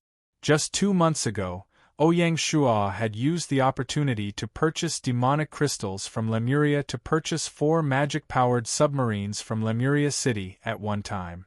Before the national war began, 3 of the submarines were allocated to the Pacific Fleet, and 1 was allocated to the Cliff Mountain Fleet. Under Shi Lang's orders, the 3 magic-powered submarines instantly accelerated like ghosts. They followed the information of the flying devices and stealthily headed towards the battlefield. The entire process was silent. 12. Chapter 1052. Boom, boom, boom. The Japanese fleet's encirclement continued, continuously reducing the space that Zhou Tai's forces could move around in. 9 Ghosts. Admiral, the enemy's main fleet will arrive in 2 hours. Kuki Yoshitaka raised his eyebrows and said in surprise, "They're quite fast." With that, Kuki Yoshitaka turned around and looked at the generals standing behind him. "We have to speed up. We have to clean up the battlefield and change our formation before the enemy's main force arrives." Yes. The generals nodded. Zhou Tai's troops were in an even more difficult situation under the relentless bombardment of the Japanese. The warships on the periphery were sunk one after another, and blood flowed like rivers. It was a miserable scene. Like peeling an onion, Zhou Tai's forces were peeled off by the Japanese fleet. This was how naval battles were. If the firepower of both sides was not on the same level, the difference in casualties might be even greater than the difference in military strength. Although the Pacific Fleet's second formation could defend and counterattack under Zhou Tai's command, they were ultimately outnumbered and could only deal limited damage to the enemy. On average, Zhou Tai's troops had to pay the price of 6 warships for every Japanese warship that sank. Zhou Tai's troops were about to collapse. "Why aren't the reinforcements here yet? Admiral, we can't hold on for much longer." The Vice Admiral was anxious. Zhou Tai was also anxious, but as the commander, not only could he not reveal his anxiety, but he also had to pretend to be calm and composed to stabilize the morale of the troops. Otherwise, they might not even have a chance of survival. "Reinforcements are on their way. Tell our brothers to hold on a little longer," Zhou Tai said. "Understood." The Vice Admiral gritted his teeth and turned to leave. He was already prepared to die. "At most, we'll just die." The Great Xia army had never surrendered. "We can't afford to lose that face." Another hour passed. Zhou Tai's troops were in a precarious situation. From the start of the battle, the difference in military strength between the two sides was getting bigger and bigger. At the start it was 1-5, but now it was 1-15. The entire fleet was about to be wiped out by the Japanese. On the deck of the 9 Ghosts, Kuki Yoshitaka was observing the entire battlefield through his binoculars. He was very satisfied with the fleet's performance. He smiled and said, "There's still 1 more hour. It's enough to clean up the battlefield." At this moment, at the bottom of the sea, 3 magic-powered submarines passed through the battlefield of cannon fire like ghosts and quickly headed toward 9 Ghosts and the other 2 secondary flagships. One of them was Murakami Takeyoshi's flagship. Lemuria was indeed an advanced civilization. Their submarines were even faster than warships. 10 minutes later, all the submarines were in position. "Fire!" Following the order, the 3 submarines aimed at the bottom of their respective cabins almost at the same time. Boom, boom, boom. After 3 deafening explosions, the magic crystal cannons on the magic-powered submarine roared and released a beam of dazzling white light that was as thick as a bucket. Splitting the blue seawater, the cannons penetrated the bottom of the target's cabin easily and created a huge hole. The surging seawater found an outlet and surged into the cabin. What was even more shocking was that the white light didn't slow down at all and directly pierced through the enemy ship. In this way, even if the warship used watertight compartment technology, it would still be useless. As expected of a bug-level existence, the might of the magic crystal cannon was enough to put any other cannon to shame. It was powerful, but it also burned a lot of money. With just 1 shot, 50 units of magic crystals were used up, worth 100,000 gold coins. On the surface of the sea, the 3 flagships sank at a speed visible to the naked eye. Soon, only half of the hull was left. "What's going on?" Under the protection of his bodyguards, Kuki Yoshitaka miserably boarded a lifeboat. Abandoning the ship was the only option. No one could answer Kuki Yoshitaka's question. As the 3 flagships sank to the bottom of the sea one by one, the originally lively battlefield fell silent. No one knew what had happened. Only Zhou Tai looked excited. He laughed loudly and said, "Brothers, reinforcements are here." Instantly, the entire remnant fleet was in an uproar. Things weren't over yet. Before the Japanese could react, the remaining 3 capital ships were also destroyed one by one. It was the same silent attack, the same sure hit. In less than 10 minutes, the Japanese fleet's command system was completely paralyzed. Just as Kuki Yoshitaka was about to board another warship and continue to command the battle, in the southern part of the Japanese fleet, Shi Lang's main fleet was already in sight. How is this possible? When Kuki Yoshitaka finally boarded the nearest warship, the Pacific Fleet had already pounced. It turned out that Shi Lang had used a deceptive tactic. Because of Mazu's existence, as well as the characteristics of the other territories, Great Xia's fleet was much faster than the fleets of the other territories. Kuki Yoshitaka didn't know about this. Thus, when the Pacific Fleet advanced at a normal speed, Kuki Yoshitaka didn't notice anything strange. In fact, he didn't even think about it. This was the wrong way of thinking. When they were about to reach the battlefield, the Pacific Fleet finally revealed its fangs. It instantly raised its speed to the maximum. A journey that should have taken 1 hour was completed in half an hour. As such, the Japanese fleet was once again caught off guard. Flagships were flagships not only because they were large, but also because they carried a complete command system, including nautical charts, sand tables, flags, war drums, messengers, and so on. Ordinary warships didn't have these things. Although Kuki Yoshitaka had boarded the warship, he couldn't quickly restore the command system. If he was given enough time, he would definitely be able to. The problem was, would Shi Lang? Of course not. Shi Lang had racked his brains to find an opening.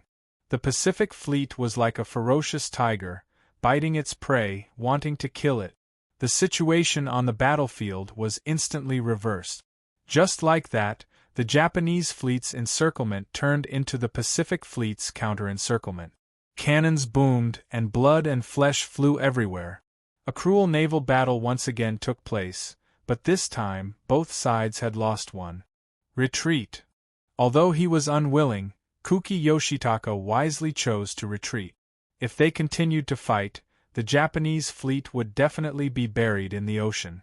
At this moment, another furious roar came from the bottom of the warship. Boom! The dormant magic-powered submarine once again showed its might, sinking Kuki Yoshitaka's new flagship. This time, Kuki Yoshitaka wasn't blessed by the goddess of luck.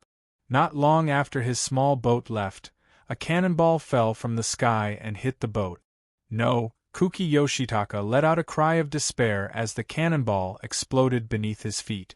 Blood and flesh flew everywhere.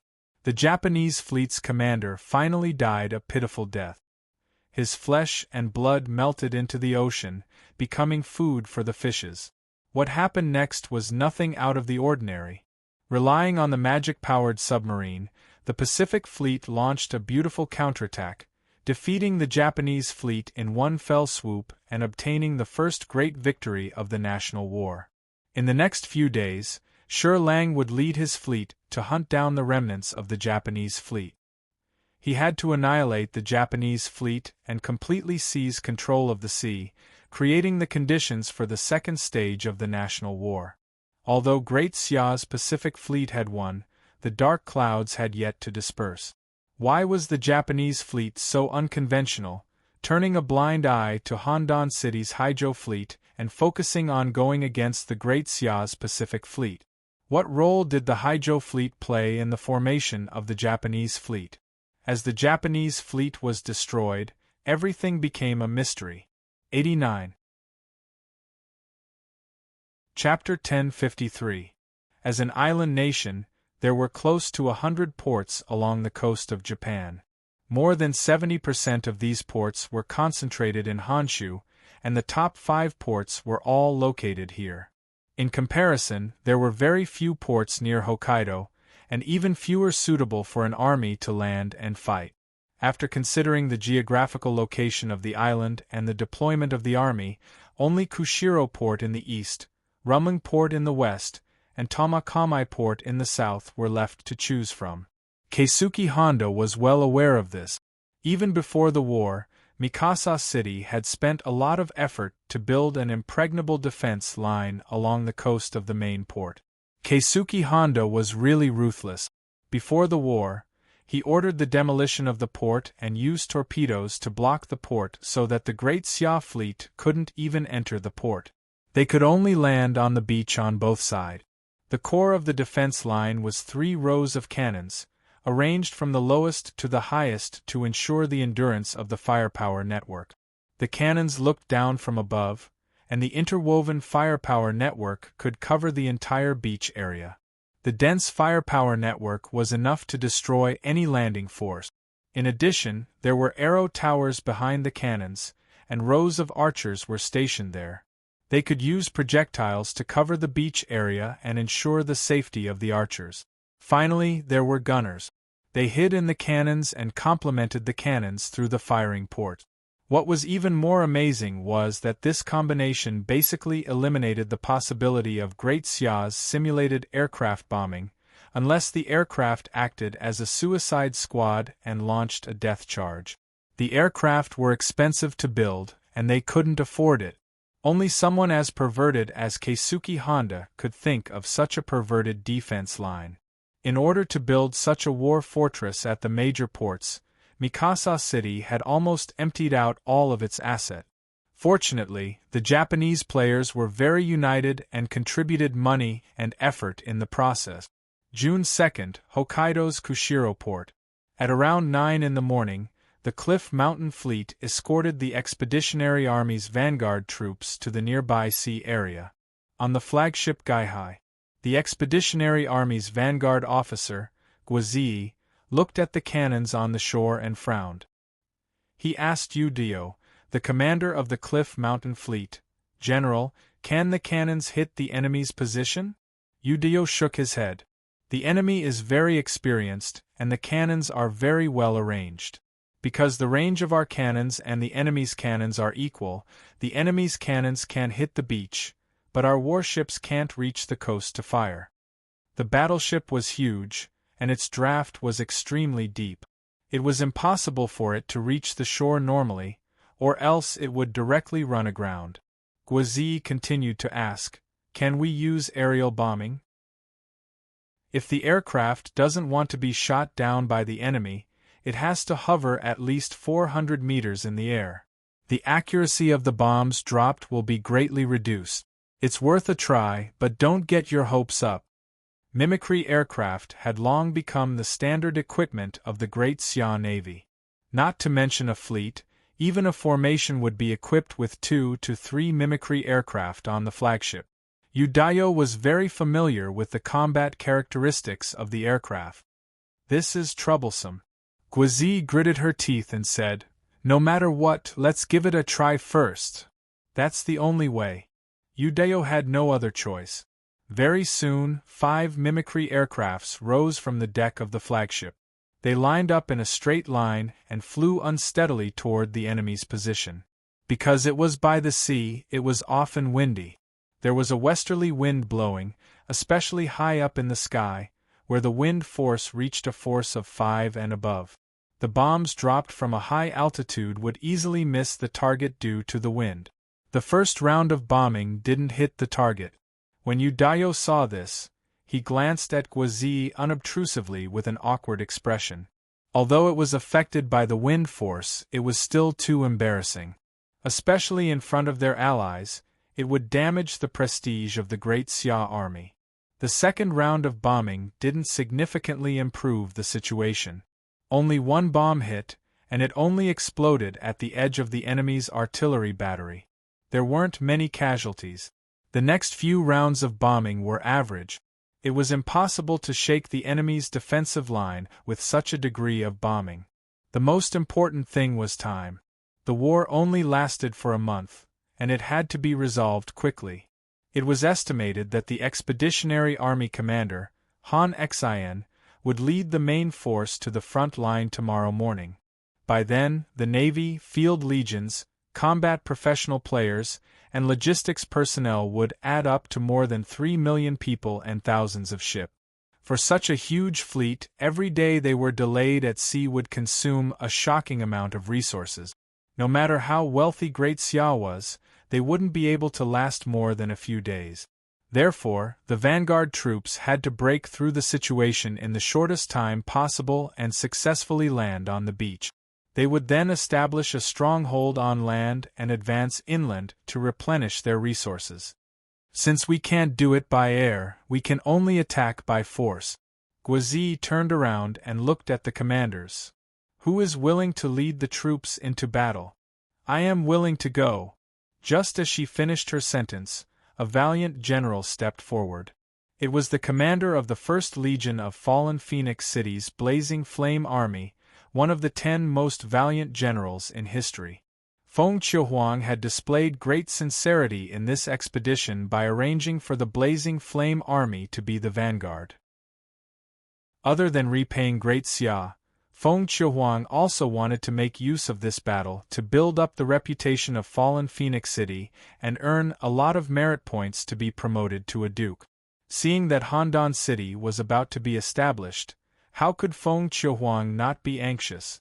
Out of the 3 remaining territories in the Huaxia region, only Fallen Phoenix City had yet to be promoted to a capital city. Guizi nodded her head in satisfaction. Go! Yes.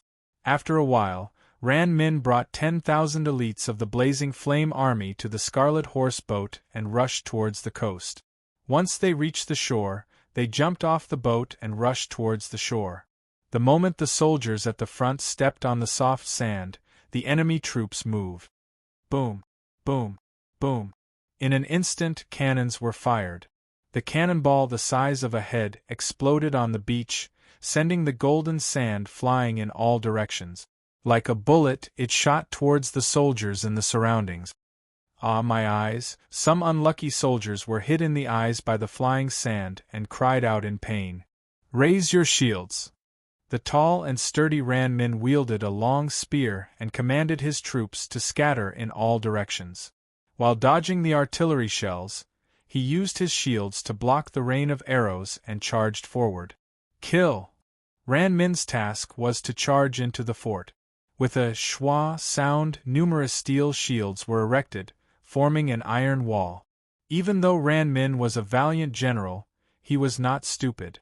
The 10,000 elites that he brought were all the best of the best. Among them, there were also a few archers for cover. Every team had an archer. On the Gaihai ship, Guizi looked at the charging troops with anticipation and nervousness. Whether we succeed or not depends on this battle. Chapter 1054. Author's Note: Apologies. The Japanese's defense line was not to be trifled with. By the time Ran Min's troops reached the fort, 3 out of 10 of the 10,000 elite soldiers were gone. If it weren't for the fact that they were elite soldiers, the troops would have collapsed long ago. The further they went, the more concentrated the enemy's firepower became. When they arrived in front of the battery, the numerous holes below continuously shot out bullets. Fortunately, the sword and shield soldiers were all wearing armor and had chest protectors to protect their vital parts. Otherwise, if they were hit, they would have died immediately. The bullets hit the armor and made a ding-ding sound, like the call of the Grim Reaper. If they were unlucky enough to be hit in the face without armor, there was basically no chance of survival. What was good for Ran Min's troops was that once they reached the fort, the most lethal cannons lost their effectiveness and no longer posed a threat to them. Even the enemy's archers at the back, because of the obstructed line of sight, their damage was greatly reduced. The corners of the fort were the enemy's blind spots, so it became a safe zone. Charge! Ran Min's face was fierce. Hearing this, some of the soldiers immediately set up a simple ladder and leaned against the fort. Using their shields to protect the front, they skillfully climbed up the fort with their tang swords. Their movements were very efficient, and it was obvious that they were well trained. In the distance, Guazhi saw this and nodded in satisfaction. At least they didn't make me lose face. Although the fort was considered a defensive structure, it couldn't be compared to a city wall. Not only was the fort narrower by half, but the front row of the fort was only 4 meters high, making it very easy to climb. Although Ran Min was tall, his movements were like a nimble gorilla. In 2 or 3 moves, he climbed up the fort. Brandishing his spear, he killed the 6 Japanese soldiers that surrounded him. Soon, Ran Min had a firm foothold on top of the fort, and led more soldiers onto the fort. Guazhi, who was far away, saw this and her eyes flashed. She waved the flag and with a schwa sound, the remaining 60,000 elite soldiers of the 1st Legion of the Blazing Flame Army, who had boarded the Scarlet Horse boats a long time ago, rushed towards the beach. Boom! Boom! Boom! Another burst of cannons sounded.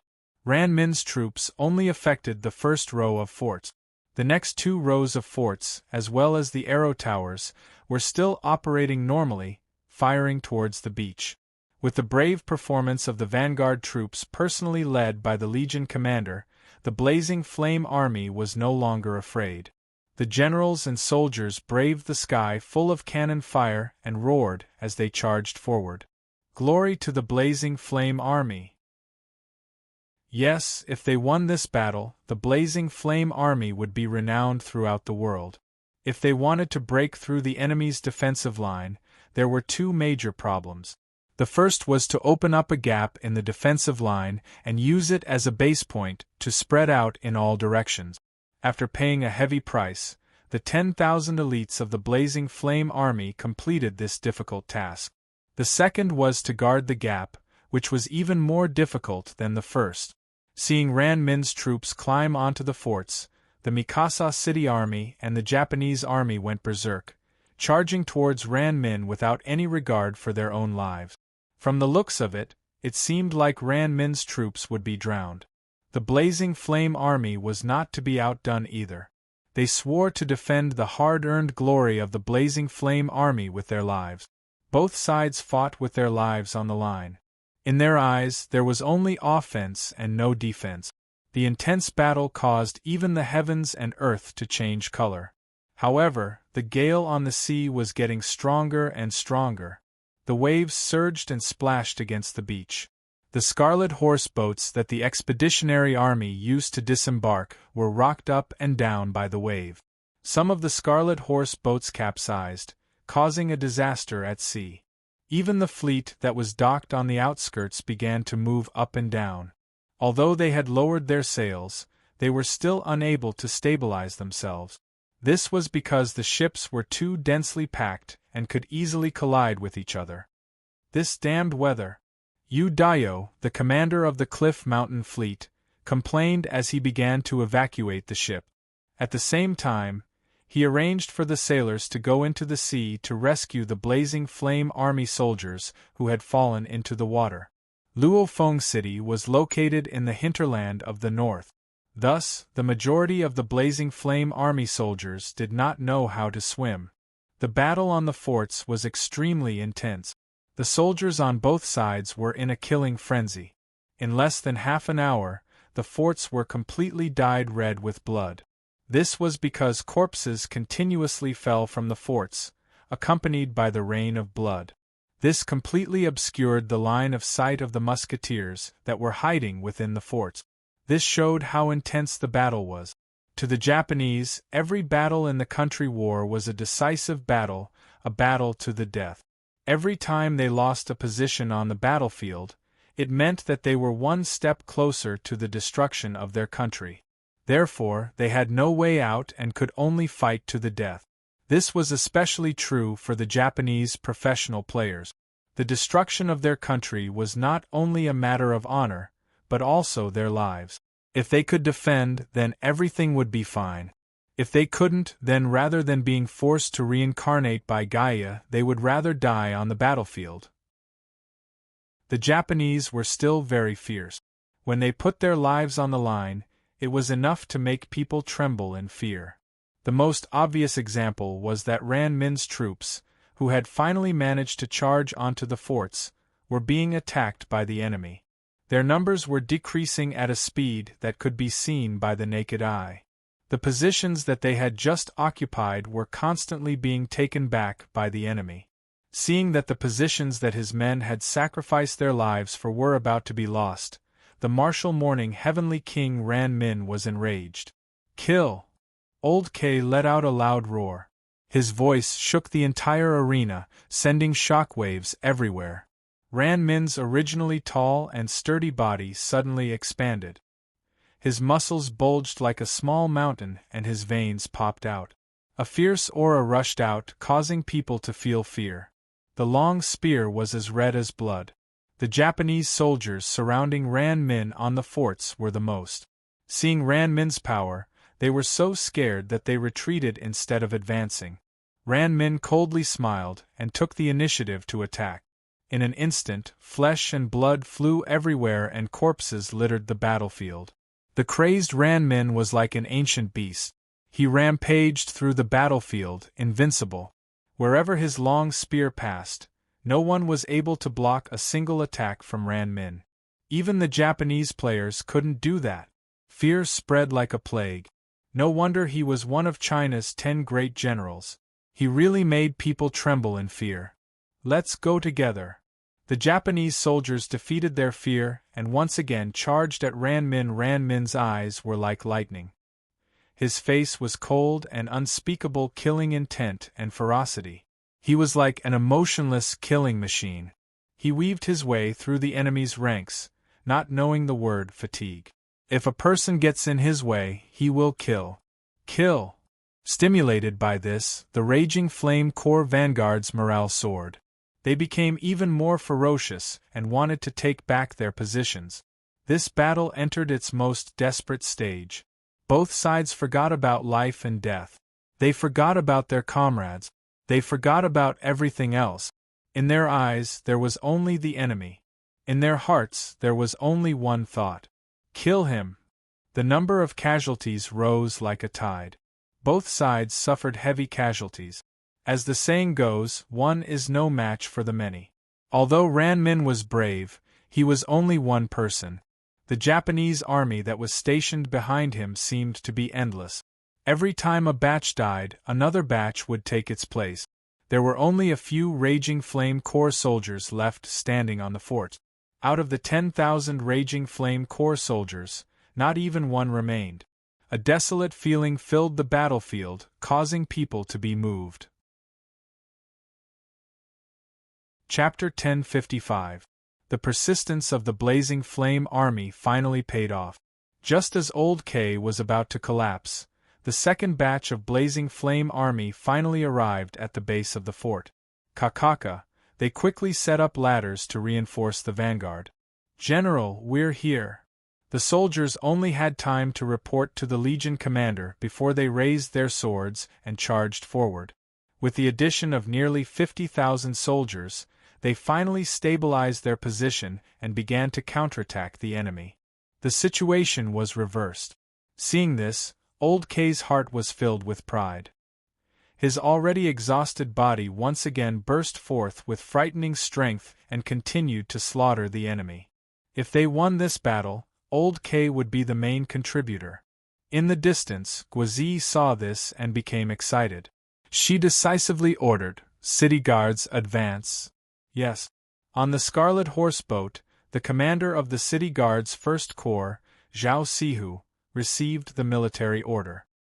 His blood instantly boiled as he roared, "Boys, the blazing flame army has already established their position. What should we do?" "Flatten. Flatten. That's right. Flatten the enemy's position and raise the prestige of the great Xia army." Zhao Sihu didn't want the blazing flame army to dominate. Raise the prestige. Raise the prestige. The city guards continuously struck their shields with their tang swords, their fighting spirit soaring. "Move out." With the military order, the city guard's First Corps, under Zhao Sihu's command, braved the wind and waves and quickly advanced towards the beach. The city guards weren't landlubbers. As the city guards entered the battlefield, this fierce battle finally reached its climax.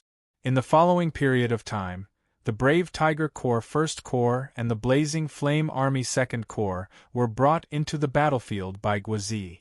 The Expeditionary Army's advantage continued to expand. On the contrary, the Japanese's position was in a disadvantageous position and their morale was greatly reduced. Defeat was only a matter of time.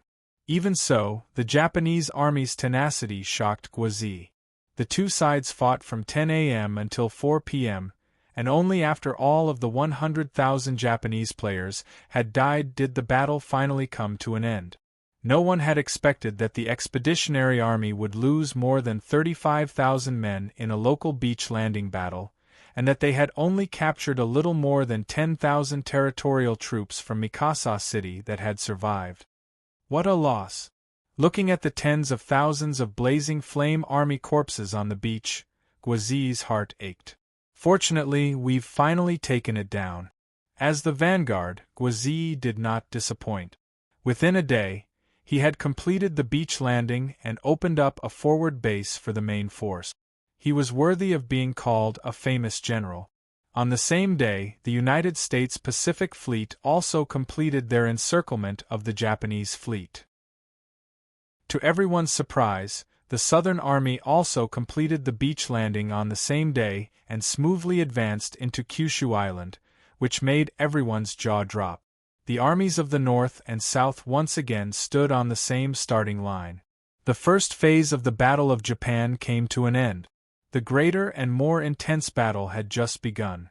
On June 3, Han Exien led the main force to Hokkaido's Kushiro harbor. Han Exien was an immortal general who was very good at seizing opportunities. After the main force went ashore, he simply said, "Speed is the most important thing in war," and the vast army did not stop at all.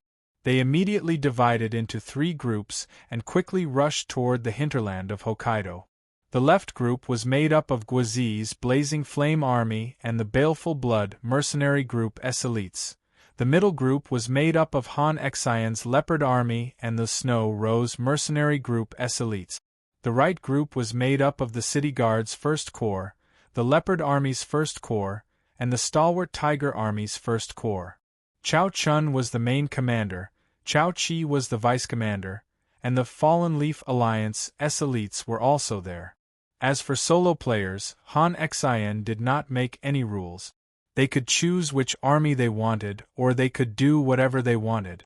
Within Hokkaido, there were many Japanese players waiting to PvP with him. Before leaving, Han Exien gave an order to the armies on the left and right: "Within 3 days, we must conquer the entire Hokkaido and create a base for our army. We will not disappoint you." Guazzi and Chao Chun both cupped their fists with serious expressions. The 3 armies were like 3 sharp arrows, with Kushiro Harbor at the center, shooting towards the heart of Hokkaido. One could only imagine what kind of massacre these 900,000 soldiers and 900,000 combat class players would cause in Hokkaido within 3 days. Han Exien wanted to take advantage of Japan's low morale to wipe out Hokkaido in one fell swoop. This was a massive challenge for Mikasa Castle's General Tokugawa Ieyasu, who was in charge of Hokkaido's defense. That morning, Tokugawa Ieyasu gave the order to burn all of the ships docked at the southern part of Hokkaido, completely cutting off the army's path of retreat to Honshu. "If we can't defend Hokkaido, I'll commit seppuku," Tokugawa Ieyasu said.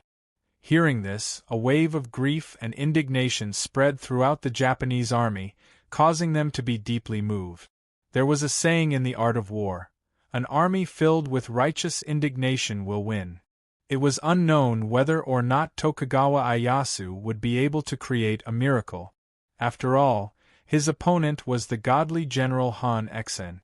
Even though Tokugawa Ieyasu was one of Japan's 3 heroes, he was nothing in front of Han Exien. In fact, even Guazzi was far superior to him. The two of them were simply not on the same level. Goguryeo. While the battle in Japan was in full swing, the battle in Goguryeo was also in full swing. 2 days ago, the Tang Empire's god of war, Li Jing, led the Flying Bear Army, the Imperial Guards, and the Beijiang Army. Together with 1 million Chinese combat class players, they also split into 3 groups and charged into Goguryeu's territory. This time, Goguryeo had shot itself in the foot. The Goguryeo players initially thought that China couldn't do anything to them since they were stuck in the battle in Japan. They didn't expect Great Xia to be so ferocious and take the initiative to attack Goguryeo. They didn't expect the Chinese players to be so united this time and gather around Great Xia to fight to the death with Goguryeo. This was simply bad news for Goguryeo. Under Li Jing's command, the Great Xia army won one victory after another. They swept through everything and were almost invincible. Stimulated by this, the Chinese players roared and followed behind the army to reap the fruits of victory. After receiving the news, the hesitant Chinese players boldly teleported to Hardstone City, formed a second army, and advanced into Goguryeo's territory. Because they were traveling by land, the players were very enthusiastic. In just 2 days, another 150,000 combat class players joined the battlefield in Goguryeo. With this help, the Great Xia army became more and more powerful. Not long after the war began, they seemed to have an irresistible force and victory was within their grasp. How could the world not be shocked? This was like a water droplet effect. After the first batch of reinforcements, there was a second batch very quickly. A steady stream of Chinese players poured into Goguryeo's territory and started a monstrous massacre. No one would complain about having too many contribution points, right? The good situation on the battlefield in Goguryeo was undoubtedly because the soldiers were capable, but it was also because of Li Jing's command. Li Jing was a very resilient commander. Once he identified a goal, he wouldn't relax until he achieved it. As long as he didn't conquer Goguryeo, Li Jing wouldn't slack off at all. Chapter 1056. When the defense gap was opened, the defense line built by the Japanese near the port lost its purpose and could no longer stop the Huaxia expeditionary force from sweeping through Hokkaido. On the 5th of June, when Ouyang Shuo and his party arrived at Kushiro port, the 3 armies under Han Xian's command had already surrounded the central city of Hokkaido, Sapporo. In just 2 days, the expeditionary force had swept through the entire territory of Hokkaido, leaving only Sapporo. Seeing that the enemy was unstoppable, Hokkaido's garrison, Tokugawa Ieyasu, deployed all the garrison forces to Sapporo, preparing to fight to the death with the Huaxia expeditionary force. In contrast, although the Southern Army had successfully landed on Kyushu Island, their progress on the island wasn't as fast. After 2 days, they had only conquered half of the island. After receiving the news, Ouyang Shuo sent a letter to Di Chen as the leader of the national war, ordering the Southern Army to speed up and enter Honshu as soon as possible to complete the encirclement of Edo. Di Chen's explanation was that the terrain of Kyushu Island was complicated and the army had to fight steadily and not underestimate the enemy. After hearing this explanation, Ouyang Shuo only sneered and announced Di Chen's reply to the public. No one was a fool. Ouyang Shuo didn't care if Di Chen was intentionally creating trouble for Great Xia, or if he was under pressure from the Silver Hand and had no choice but to cooperate with the war in Japan. As long as it was exposed, Ouyang Shuo didn't need to say anything and the people would naturally turn against him. Digging his own grave. Ouyang Shuo commented. Di Chen wasn't a fool, but as a member of the Silver Hand, he would inevitably be restricted by the organization when he enjoyed the convenience brought by the organization. There was no free lunch in the world. As expected, when the news came out, the crowd was agitated and the players demanded an explanation from Di Chen. Of course, Di Chen couldn't give them anything and could only respond in silence. He must be suffering in his heart. Handan City's prestige in the Huaxia region had almost fallen to the freezing point. On the morning of the 6th of June, Sapporo. After yesterday's fierce battle, the majestic Sapporo city was already in ruins. The city walls were stained with blood and there were holes everywhere, as though it could collapse at any time. At the foot of the city walls, the corpses of both sides were piled up into a small hill. The blood that seeped out dyed the moat outside the city red. There were only a few Japanese soldiers left standing on the city walls. Everyone knew that Sapporo could not hold on any longer. Han Exien deserved to be a master of tactics. It was because of his eagerness for quick success that he made the decision to sweep Hokkaido quickly, which made Tokugawa Ieyasu's arrangement seem very hasty. Sapporo was not as stable as the tall city walls looked. City Lord residence. Tokugawa Ieyasu looked at the group of generals in front of him. He didn't look depressed. Instead, he looked very fanatical. Soldiers, we can't defend Sapporo anymore. There's no need to defend it anymore. Even if we die, we have to die honorably. We have to bite off a piece of flesh from the enemy. I order the rest of the troops to gather at the south gate and take the initiative to attack. Hi. The generals also had fanatical expressions on their faces, as if they were unafraid of death. Tokugawa Ieyasu said loudly, "For us, this is the last battle. Enjoy it. Fight to the death, fight to the death. Go!" Tokugawa Ieyasu waved his arm and gave the last military order. The generals lined up and walked out of the castellan's mansion, gathered their troops, and headed towards the south city gate in an orderly manner. The war was cruel. In just one day, more than half of the Sapporo garrison had been killed. Right now, there were less than 30,000 people who could still gather. Creak, the south city gate opened on its own. Outside the gate was the Huaxia army. Kill! The 30,000 fanatical people rushed out of the city gate without any regard for their lives. Once they left, there was no turning back. It was still the castellan's mansion. After sending the last troop to the path of death, Tokugawa Ieyasu, the commander of Japan's Hokkaido and one of the 3 heroes of the Sengoku period, took a bath and changed his clothes. Then, he came to a quiet room that had been prepared for a long time.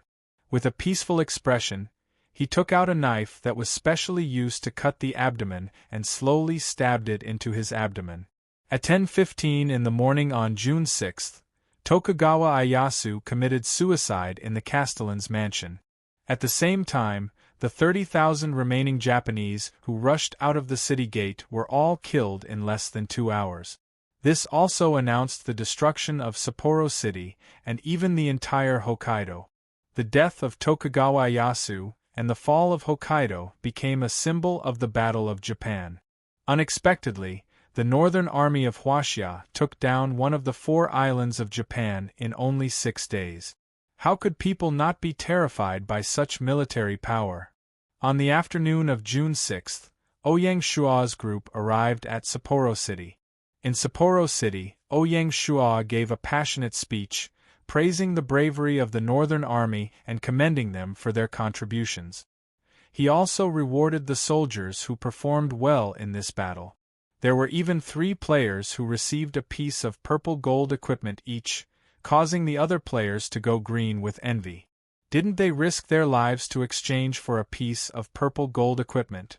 Ouyang Shua even announced that after the army reached Edo City, he would reward a batch of outstanding soldiers, and the reward would be 3 times larger than this time. Ouyang Shua's wealth was obviously a great catalyst. The moment he said that, the players became more enthusiastic and they cheered. After the commendation, Ouyang Shua met with Han Exien alone and announced his opinion on how to deal with Hokkaido.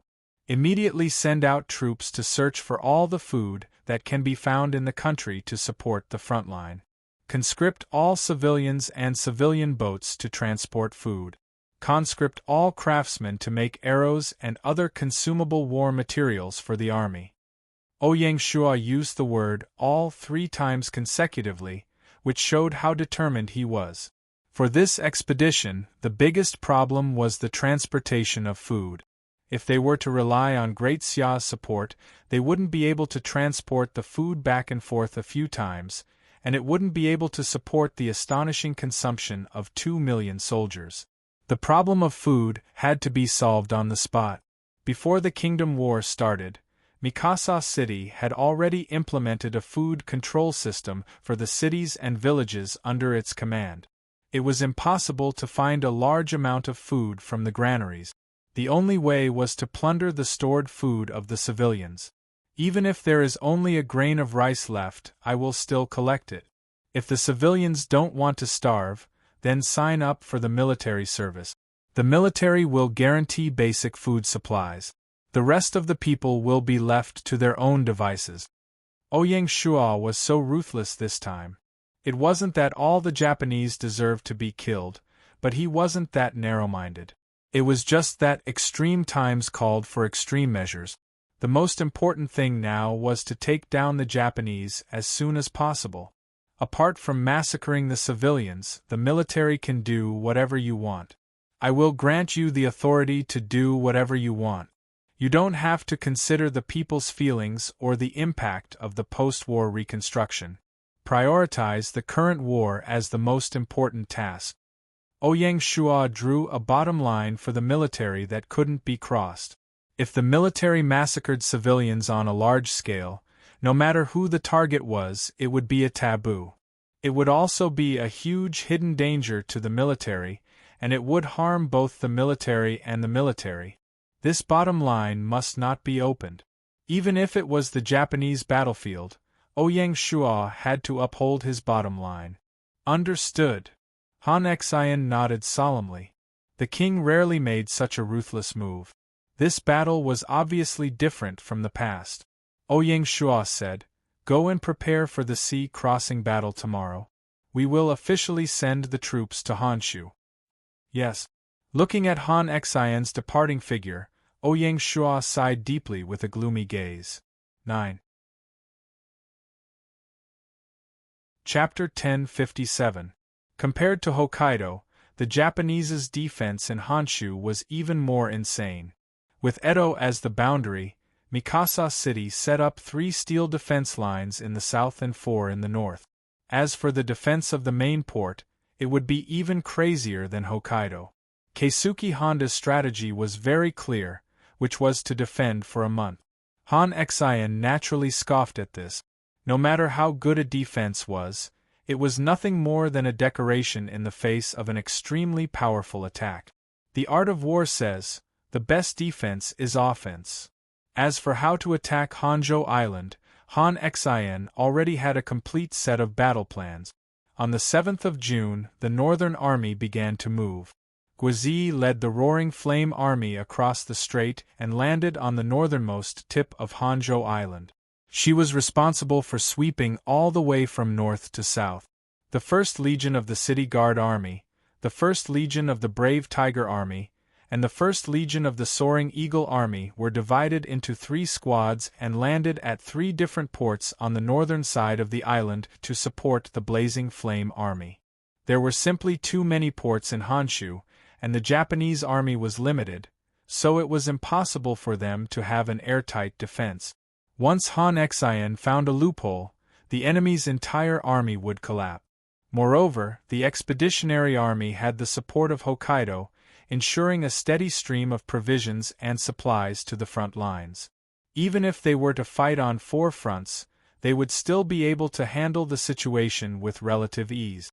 From this, it could be seen that the Expeditionary Army's strategic significance in capturing Hokkaido was greater than its actual combat significance.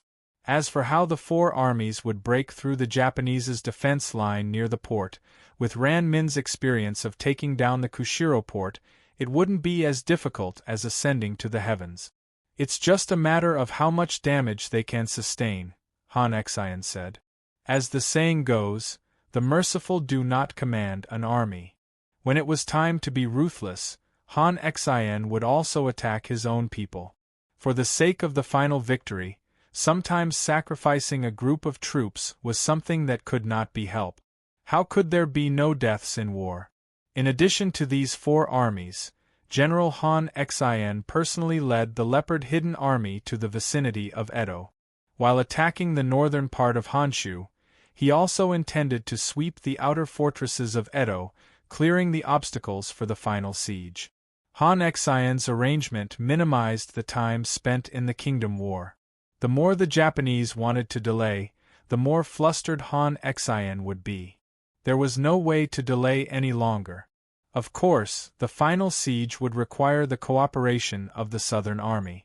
Not to mention anything else, just the 1 million Imperial Guards stationed in Edo was not something that the Northern Army could handle alone.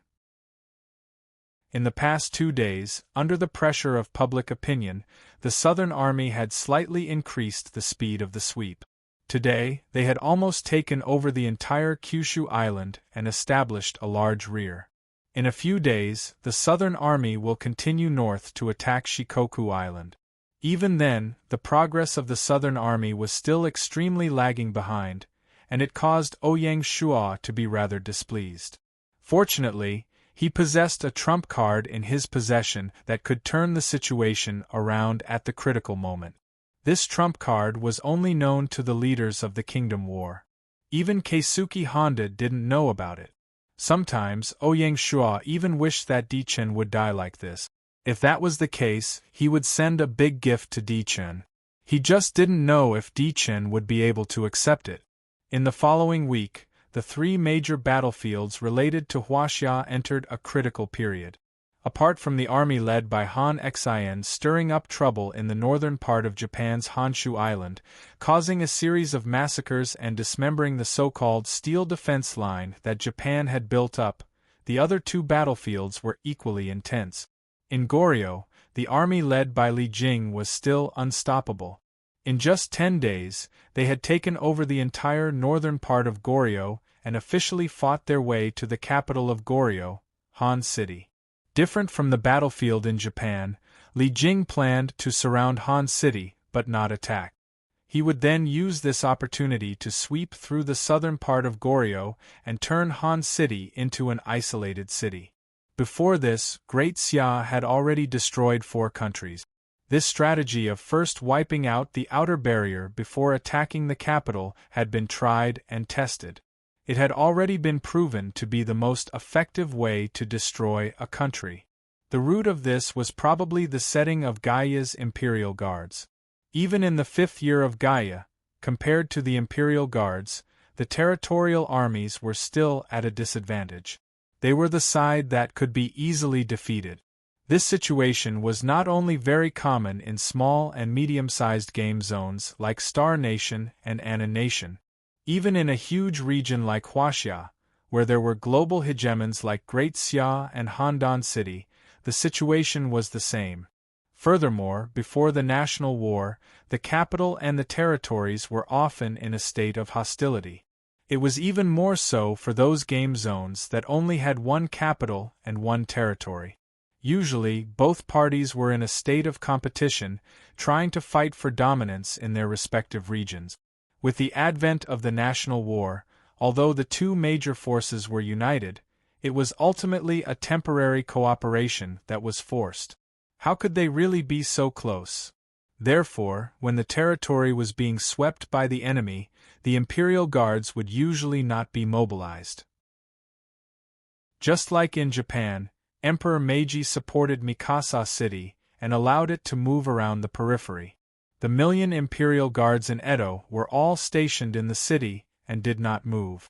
As Keisuke Honda's biggest goal was to hold on for a month, Edo was the final barrier.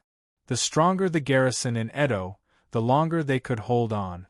Therefore, although he was unwilling, Keisuke Honda did not raise any objections. It was foreseeable that after the national war, even if Japan could retain its territory, Mikasa City would be completely destroyed in this war and would no longer be able to lead the situation in Japan. Perhaps Emperor Meiji would be the biggest winner of this war. Other than the battle between the field troops in Goryeo, there was another thing that was worth paying attention to. It was the battle between the navy of both sides, which was much more exciting than the naval battle in Japan. There was no other reason than the fact that Goryeo had a famous naval general, Sun. This legendary figure was once rated as the #1 general in Asia by Goryeo. His most noteworthy battle was the famous Battle of Luoyang-si. The Battle of Luoyang-si took place at the end of the 16th century AD. It was named for the fact that it took place in Luoyang. The two parties involved were the allied forces of the Ming dynasty and Goryeo, and the Japanese armies Shimazu Tachibana.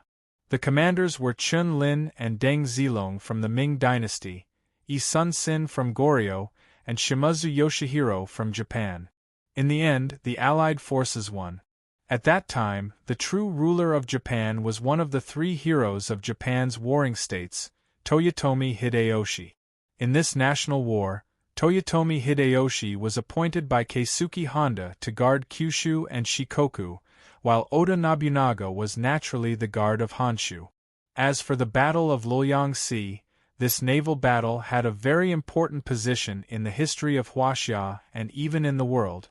It greatly affected the geopolitical situation in Northeast Asia at that time. The Battle of Luoyang Sea was even rated as one of the 8 ancient naval battles in the world by the West Point Military Academy.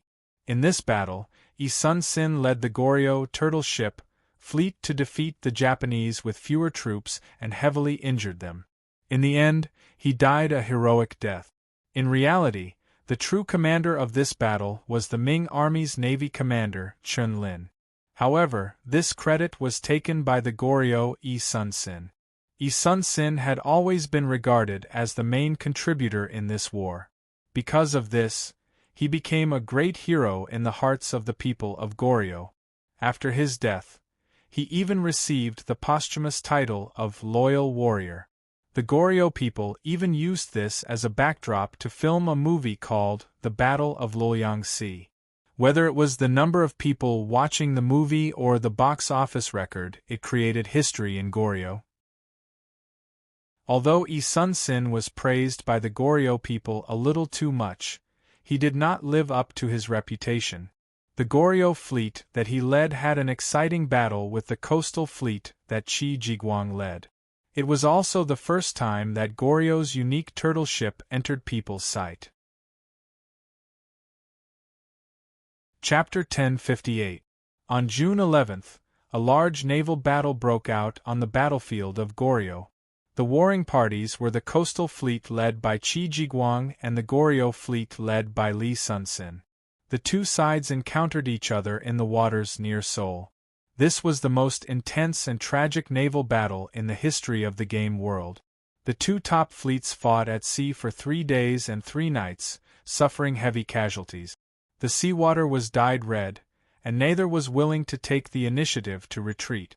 The Great Xia coastal fleet was going to advance into Seoul and cooperate with the land forces to besiege Seoul. The Goryeo fleet had no reason to retreat, because behind it was Goryeo's last hope. In the end, the coastal fleet relied on the magic-powered submarines to sink the main force of the Goryeo fleet, the tortoiseshell ships, in one fell swoop and obtained a decisive victory. Then, with the help of the mimicry aircraft, they completed the encirclement and annihilation of the Goryeo fleet.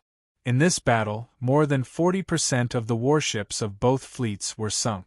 On June 13th, the famous Goryeo general Yi Sun Sin was defeated and captured, and the remnants of the Goryeo fleet surrendered to the Great Xia, signifying that Goryeo no longer had the barrier of the sea, and Seoul was completely exposed to the artillery fire of the coastal fleet. At the same time, the Imperial Guards led by Hua Tsubing had successfully taken over the southern part of Goryeo. In all of Goryeo, only Seoul was left. The final battle of the Battle of Goryeo was on the 14th of June, and it was also the most difficult battle. Just the 500,000 Imperial Guards stationed in Seoul were enough to give Li Jing a headache. Fortunately, Li Jing was not in a hurry, and he still had time. In addition to the battlefield of Goryeo, the battlefield of South Palm and Chenla was equally exciting. Bai Qi did not attack both South Palm and Chenla at the same time, but adopted the tactic of breaking them down one by one. Before the battle, Bai Qi deployed the Annan army to the border of Chenla to focus on defense. At the same time, the Indian Ocean Fleet, led by the evildoer Smoke and Fire, provided support at sea. In this way, the sea and land attacked from both sides, forming a joint line of defense to stabilize Chenla and prevent it from entering the Annan province to stir up trouble. Bai Qi personally led the Dragon Stallion army to attack the South Palm in the north. The Southern Palm was a small country with less than 600,000 players within its borders. Of these, only 70,000 were professional fighters. If one added the 60,000 Imperial Guards stationed in Myriad Phenomenon City and the 30,000 soldiers under Salangan's command, the total military strength was only 160,000, not even half of the Dragon Stallion army.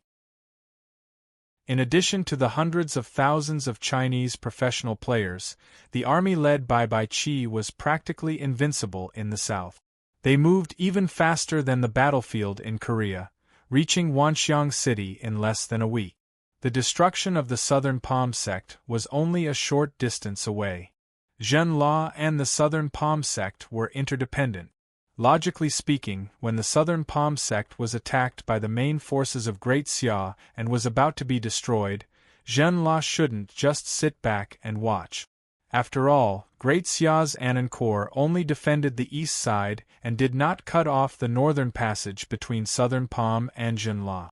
However, the reality was that neither the army nor the combat professional players showed any signs of crossing the border to reinforce the Southern Palm country. The entire country was frighteningly quiet. This was human nature. It wasn't that the players of Zhenla were heartless people, and it wasn't that they didn't understand the principle of being in the same boat. To put it bluntly, this was the mentality of an ostrich. If Zhenla sent troops to reinforce the Southern Palm sect, it would definitely cause the defense of the country to be empty, and it was hard to guarantee that Great Xia's Anan Corps and the Indian Ocean Fleet wouldn't take advantage of the situation to invade. If that happened, the losses would outweigh the gains. Under the influence of worrying about personal gains and losses, the players of Zhen La only wanted to defend and protect themselves. They hoped that the Southern Palm sect could last longer so that they could drag out this torturous month. As it turned out, this was just wishful thinking. Once Bai Qi led his troops to take down Wanxiang City, it would be Zhen La's turn. The players of Zhen La might have already realized this, but they were powerless to change it. This was the sorrow of the week. Zhen La Lord Bai Wenlai and South Palm Lord Salangan, these two traitors, were destined to be nailed to the pillar of shame in history. Japan, Honshu Island. The battlefield of the three major battlefields was still the one in Japan. Over the past week, the Northern Army of China had been rampaging through the northern part of Honshu Island and had fought a few tough battles. Oda Nobunaga was indeed not a mediocre person. He was meticulous in the use of troops, and his use of gunmen was superb. In some of the battlefields, both sides had victories and defeat. Even so, given the disparity in military strength between the two sides, even though the Japanese were fighting on their home ground, it was still futile in front of a divine general like Han Xian.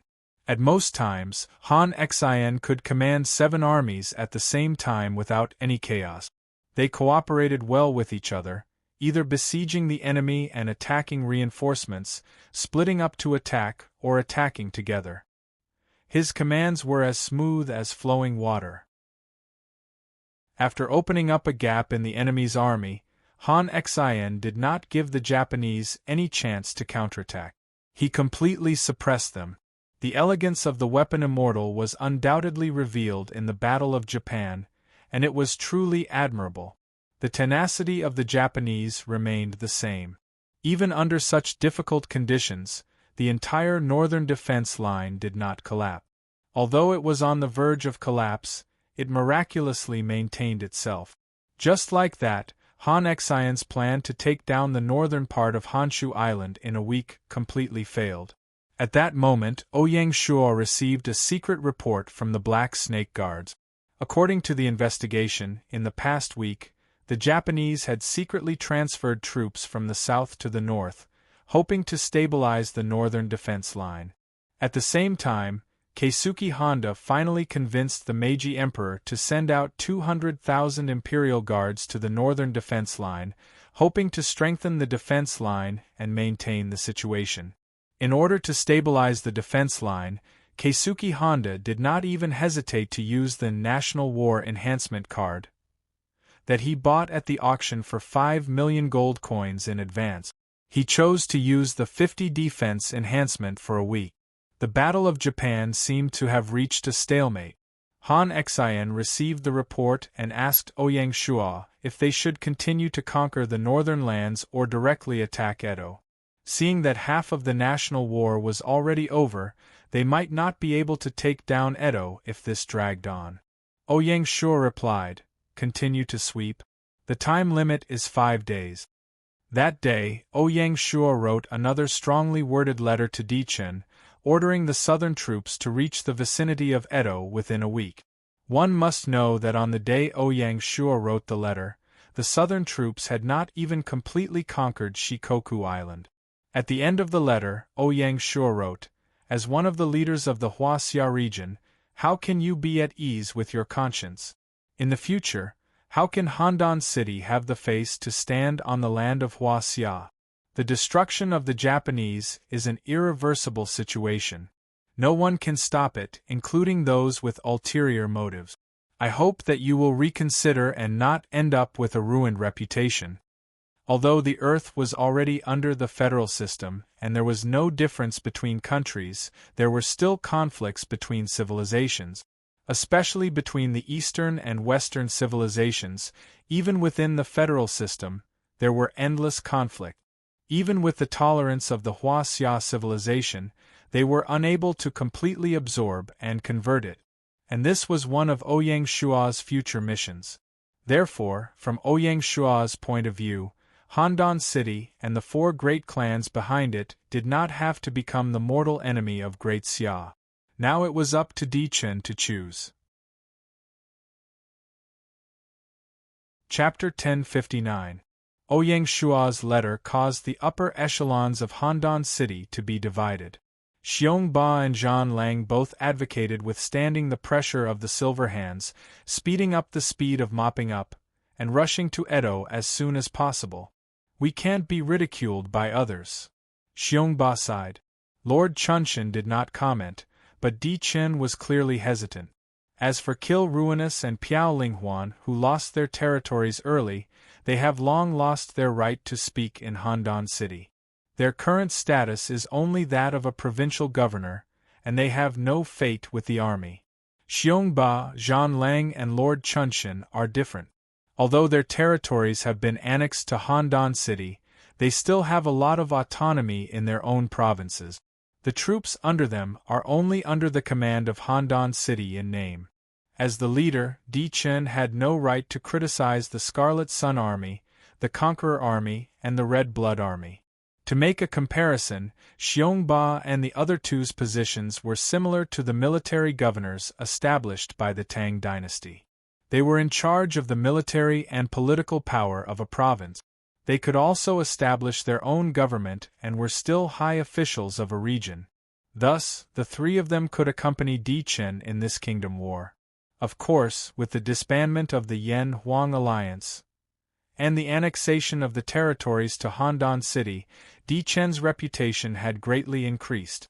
Just like this time, if Di Chen didn't agree, Xiong Ba and Battlewolf couldn't do anything. While Di Chen was hesitating, Di Chen's grandfather suddenly sent a letter, asking Di Chen to cooperate with Sanhai City. Di Chen smiled wryly at the sight. It turned out that just 2 days ago, Keisuke Honda's grandfather saw that the situation in Japan was becoming more and more unfavorable, so he finally used his trump card. He directly went to Di Chen's grandfather and promised 10 million gold coins as compensation.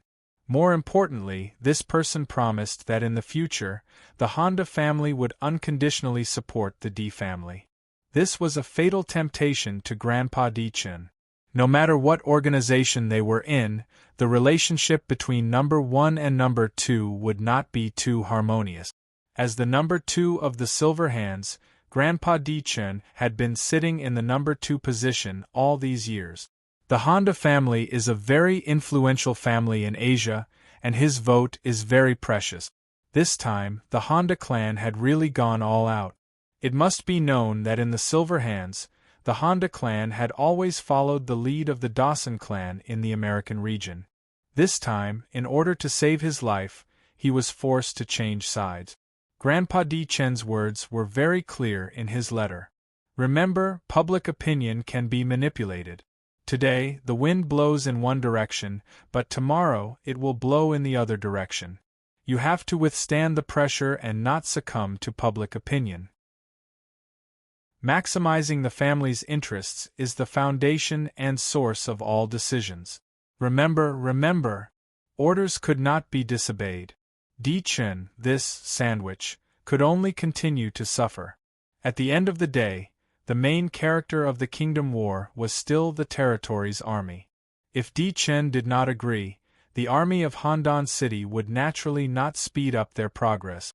Even if the accompanying adventurers wanted to attack the island, they would not be able to do so. Over the past few days, adventurer players had been clamoring in front of Emperor Dust's tent. At first, they had generously asked for a fight. Then, it had gradually developed into cursing Di Chen. They had even labeled Di Chen as a traitor. Seeing this, Di Chen decided to be a villain to the end. He arranged soldiers to guard the camp and forbade unauthorized people from entering or leaving. This time, Di Chen was silent, but the southern army was in an uproar. Immediately, there were casual players who left the main force. They either returned directly to their country, took a detour to meet up with the northern army, or prepared to fight alone in the south. The entire southern army suddenly became disorganized. Even the elite groups of super guilds, such as Unhindered Sword Key, 18 Steeds of Swallow and Cloud, Embroidered Uniform Guards, were in a bad mood. They were very dissatisfied with Di Chen. As time passed, this dissatisfaction even began to spread to the upper echelons of the guilds. This was a bad sign, especially for the two super guilds, Tingyu Tower and Alaojun Guan. Previously, because of the change of camp, there was already an internal disturbance. They had no choice but to carry out a shareholding restructuring to calm things down. This time, there was another disturbance.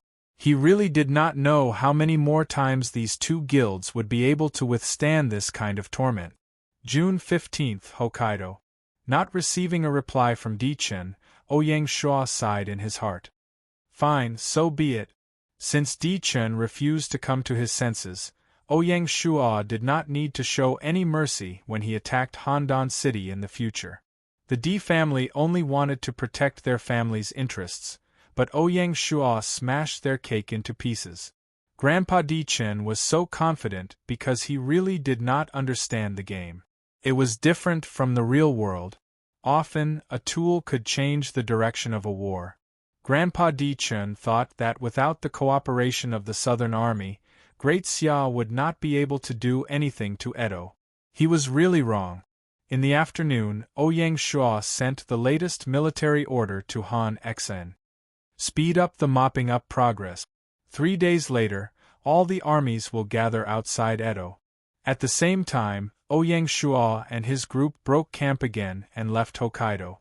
Under the protection of the Royal Navy, they headed straight for Edo. Feng Qiuhuang and the rest saw this and looked at each other in dismay. Ouyang, don't tell me you are thinking of attacking Edo with just the northern army? Ouyang Shua laughed and said, Di Chen is determined to be a coward. Of course, only we can do it. There are still 800,000 Imperial Guards stationed in Edo.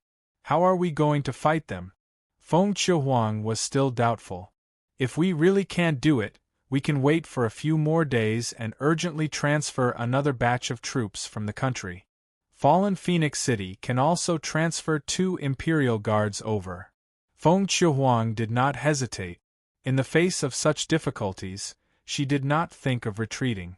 Instead, she chose to go against the wind, displaying the domineering and broad-mindedness of a female hero. Everyone cheered for her. Seeing this, Bloody Romance and the others said one by one, we can also transfer more elite teams over to help. There was a saying that went, get to know a person from their circle of friends. There was another saying, birds of a feather flock together. It was the same principle. The elite players that gathered around Ouyang Shaw all had an unyielding spirit. Di Chen admits defeat, but we are not cowards. Isn't it just a Japanese? F*ck them. Bloody Romance was very bold and unrestrained. He was a young hero with a deep sense of nationalism.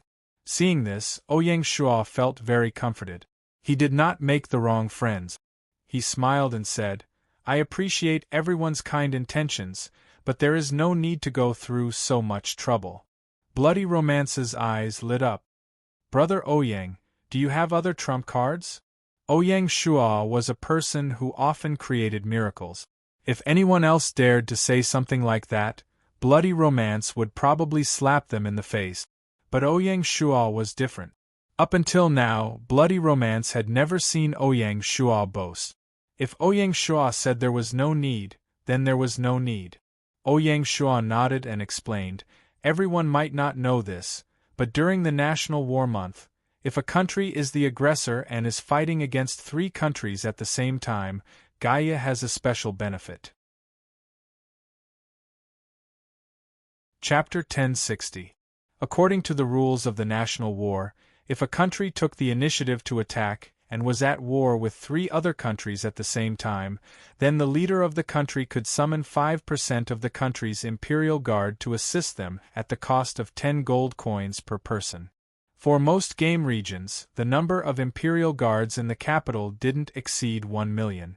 5% was at most 50,000 imperial guards, which was better than nothing and didn't affect the overall situation. However, the Huaxia region was different. The Huaxia region had 10 million imperial guards, which meant that they could summon 500,000 imperial guards to assist them, which was enough to change the situation. If it was a joint attack from the north and south, there was no need to summon the imperial guards. After all, 500,000 imperial guards would cost 5 million gold coins. Ouyang Shaw didn't want to spend this money until the last moment. Seeing that Di Chen wasn't cooperating, Ouyang Shaw had no choice but to play his trump card. He wanted to see how the Silver Hand would react when the Northern Army conquered Edo alone. Not to mention others, Di Chen's grandfather's face would probably be very ugly. Another interesting point was that the Huaxia region had 9 capital cities. Ouyang Shaw could decide which city or how many imperial guards to summon. Just this point alone was enough for Ouyang Shaw to do a lot of work. Hearing this, Bloody Romance and the others were all excited. Let's split the money. We can't let you pay alone. That's right, it wasn't just 500,000 but 5 million. Even a wealthy country like Great Xia would struggle to come up with such a sum at once. In addition to this war, Great Xia was already generous enough to provide transportation and food supplies for the adventurers. Ouyang Shaw shook his head. What, are you looking down on us? I can still afford 1 million, Bloody Romance said unhappily. Ouyang Shaw smiled. That's not what I meant. I'll pay for it first. After we conquer Edo, we'll deduct it from the spoils of war. Edo was huge. It was impossible for them to not have any spoils of war. That's more like it. Bloody Romance's expression softened. On the 17th of June, Ouyang Shaw and his party landed in the western suburbs of Edo. The next day, the Northern Army gathered outside the city. The vast army seemed to cover the sky. Upon closer inspection, one could see traces of exhaustion and sorrow on the faces of the soldiers. The Kingdom War had been going on for half a month, and the North Army had paid a heavy price in order to take down the Japanese. Especially in the last 3 days, in order to clear the last obstacle, the Northern Army did not hesitate to sacrifice themselves and fought with great determination. After a series of battles, less than 800,000 of the 910,000 soldiers of the 13 field legions, including some wounded soldiers, were left. They insisted on rushing to the outskirts of Edo to gather. It wasn't that Ouyang Shaw was ruthless and didn't summon the 500,000 Imperial Army soldiers in advance.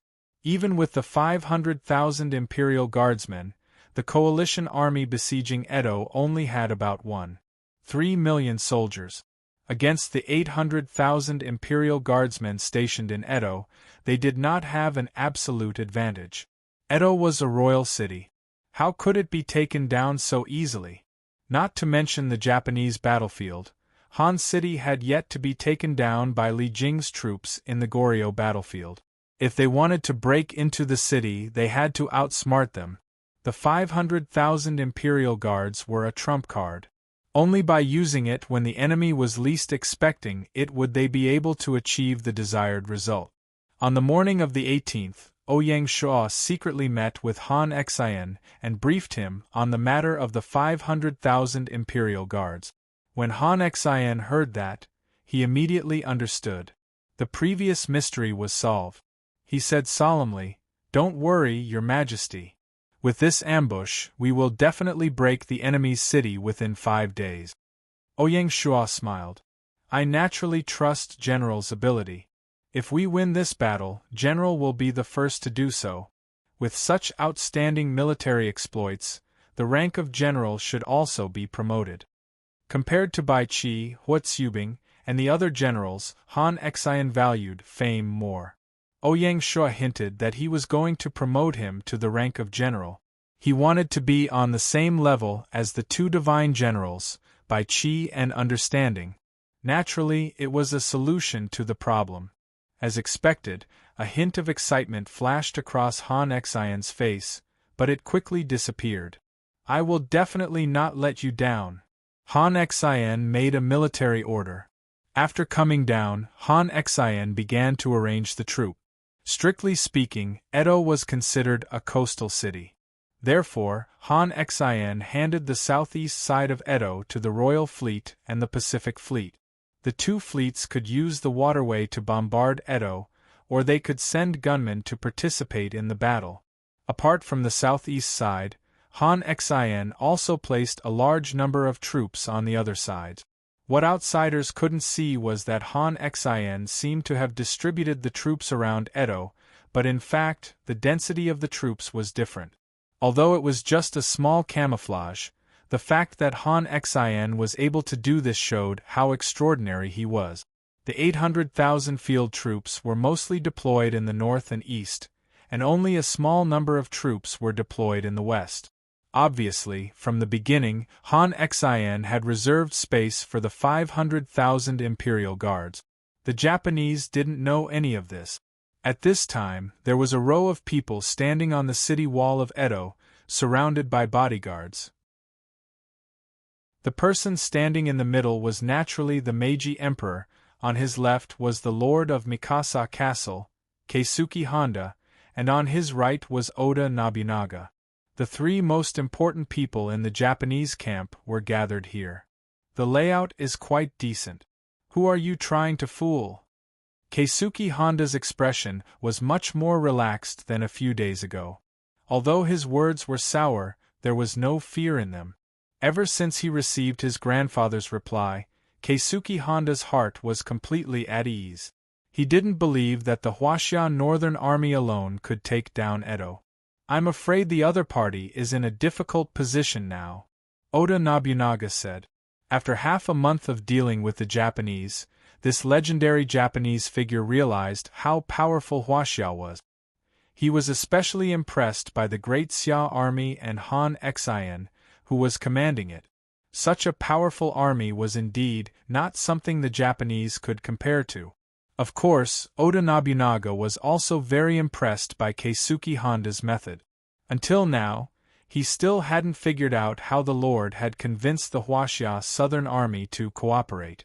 Although the Huaxia Southern Army was fighting fiercely with the army led by Toyotomi Hideyoshi in the south of Honshu, it was actually just for show. They weren't serious at all. Otherwise, how could the tens of thousands of troops under Toyotomi Hideyoshi's command stop the enemy? Such methods were truly unpredictable. The Meiji Emperor, who was standing in the middle, was expressionless as he calmly watched the vast army outside the city. After a long time, he said to Oda Nobunaga, "I'll leave the defense of Edo to you, General." This was supposed to be a good job, but Oda Nobunaga felt a little awkward when he heard it. Strictly speaking, Oda Nobunaga wasn't a subject of the Meiji Emperor, but a subordinate of Keisuke Honda. The Meiji Emperor had blatantly bypassed Keisuke Honda and directly issued an order to Oda Nobunaga, which was a breach of the rules. Logically speaking, the Meiji Emperor was a legendary monarch, and he shouldn't have made such a low-level mistake. However, the Meiji Emperor had done so, and the meaning behind it was truly thought-provoking. Following the destruction of the Mikasa city army, the Meiji Emperor, who had been keeping a low profile, finally revealed his fangs and began to rightfully take over the leadership of Japan. His words just now were a show of force. Keisuke Honda's face visibly twitched when he heard it. That's right, after this battle, although Japan might be able to survive, Mikasa City's vitality would be greatly damaged, and no one knew when it would recover. Gaia had a rule that a gaming zone could only launch a national war against another gaming zone once, and even after the end of the national war, the rule would still be in effect. Such a setting was equivalent to a form of protection for weaker countries. As the saying goes, heaven never bars one's way, there's always a chance of survival. As long as a weaker country could withstand it once, they would basically be able to rest easy. This was also one of the reasons why Korea was willing to participate in this chaotic war. If not for this, the Honda family wouldn't have gone through so much trouble to make such a heavy promise to the Emperor family. Even so, the outcome seemed to be somewhat terrible. Keisuke Honda looked deeply at the Meiji Emperor, then turned to look at Oda Nobunaga, who had been waiting for his approval, and said with a forced smile, "Since the Emperor thinks highly of it, General, accept it." Hi. Oda Nobunaga was caught in the middle, and also felt very awkward. Chapter 1061. On the 19th of June in the 5th year of Gaia, the capital city of Edo.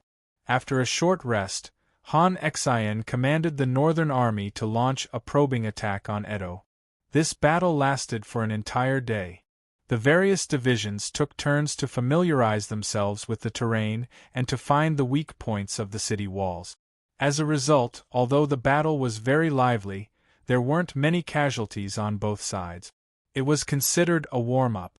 The enemy's musketeers aren't simple.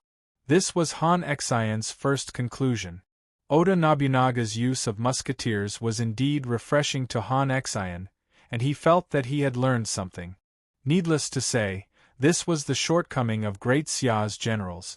Oyengsha smiled and said, "In that case, capture Oda Nobunaga and bring him back to Great Xia to be his instructor." "That's exactly what I'm thinking." Han Exien laughed. The next day, Han Exien got serious. In particular, he launched the most ferocious attacks on Edo from the north and east. Cannons, catapults, mobile arrow towers, and mimic aircraft were all deployed on the battlefield by Han Exien. The moat of Edo wasn't considered a natural moat in front of the expeditionary army. Recently, the physics department led by MOZ had developed a new type of siege equipment, the trestle bridge. This bridge could be folded when not in use and could be pulled by 3 carriages. When attacking a city, as long as the trestle bridge was deployed, the army could easily cross the moat. With this siege weapon, the Great Xia army no longer needed to use soil to attack the city. Instead, they used sand and human lives to fill up the moat, which increased their efficiency by more than 4 to 5 times. This was the power of technology. Influenced by the times, the school of MO kept up with the times and brought forth new ideas. The changes in the school of MO were just a microcosm of the transformation of the 100 schools of thought in Great Xia. Every school was determined to innovate and adapt their theories to the development of the new era. Otherwise, they would be eliminated. It was reported that someone in Great Xia had begun to form a new school to challenge the old 100 schools of thought. This was a new, interesting, and groundbreaking change. It meant that the academic standards of Great Xia had risen to a new level. Another day passed. Under the fierce attack of the Northern Army, Edo remained unmoved like a city of steel. As the sun set, the ground was once again covered in red. For the soldiers who were accustomed to military life, they were already accustomed to such mountains of corpses and seas of blood. Some soldiers even sat on the corpses and wolfed them down without any scruples. Veterans were a fortune. Today's attack on the city was not very smooth. The defense of the city of Edo was somewhat beyond imagination. After preparing for more than half a year, it was indeed not something that could be broken in a day or two. On top of the city wall, Keisuke Honda and Nobunaga stood side by side. 2 days later, Keisuke Honda couldn't understand the enemy outside the city. Are they crazy? With his style of doing things, he couldn't understand why the enemy was so stubborn. You know you can't do it, but you still do it. Foolish. Oda Nobunaga thought differently. As a general, he only had to consider the situation of the battle. He said, "My lord, the enemy's attack should be focused on the east." Keisuke Honda was puzzled. Looking at the situation today, the intensity of the attacks from the north and the east are about the same.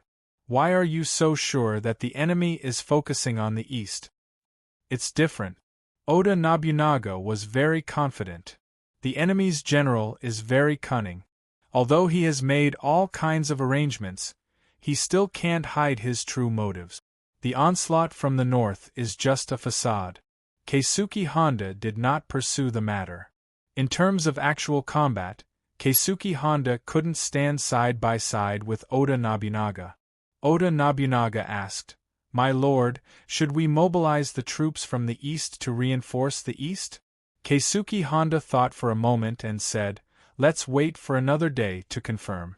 It's not a big mistake to be careful." He was still a little worried. Understood.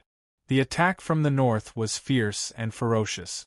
Especially in the east, Guazzi led the Blazing Flame Army and fought very resolutely. This unit, which had made outstanding contributions on the battlefield in Japan, was once again the vanguard of the attack. In just 20 days, the casualties of the Blazing Flame Army exceeded 60,000. On average, 3,000 soldiers died in battle every day, which was equivalent to half of the army being destroyed. Although Feng Qiuhuang's heart ached, her attitude was very firm. Feng Qiuhuang's determination was right. Although the Blazing Flame Army suffered heavy casualties, after experiencing this tough battle, the entire army had already started to transform. Unlike the Great Xia Army, which often fought in wars, the Blazing Flame Army rarely had the opportunity to fight in battles. This kind of tempering was exactly what the Blazing Flame Army needed. Under the continuous attacks of the Blazing Flame Army, the defense of the east side of Edo was finally challenged. Since the afternoon, there had been a continuous stream of Blazing Flame Army soldiers successfully killing their way to the top of the city wall and tearing apart the defense line in Edo. Although they were repelled one by one, Oda Nobunaga's heart still tightened. If he didn't adjust the defense of the army, once a gap was torn open, Edo might really be torn apart by the enemy. Seeing this, Keisuke Honda didn't say anything else and agreed to Oda Nobunaga's plan to transfer troops. From Oda Nobunaga's point of view, the enemy had adopted the classic Huaxia tactic of encircling 3 and missing 1. Other than the west side, the other 3 sides could be the main direction of the enemy's attack. After 2 days of observation, Oda Nobunaga was sure that the enemy's real target was the east side. That night, the troops stationed in the west side of Edo began to move to the east. At the same time, a portion of the troops from the north and south sides were also moving to the east. Overnight, Oda Nobunaga quietly strengthened the defense of the east side. Oda Nobunaga wasn't worried that the enemy would play any trick. They already knew how many troops there were in the north. Furthermore, Japan was surrounded by the sea, and it was impossible for Huaxia to transfer reinforcements in a short period of time. Those who could come were already on the battlefield. If the enemy wanted to create a diversion, they would have to mobilize a large number of troops, and it wouldn't escape Oda Nobunaga's eyes.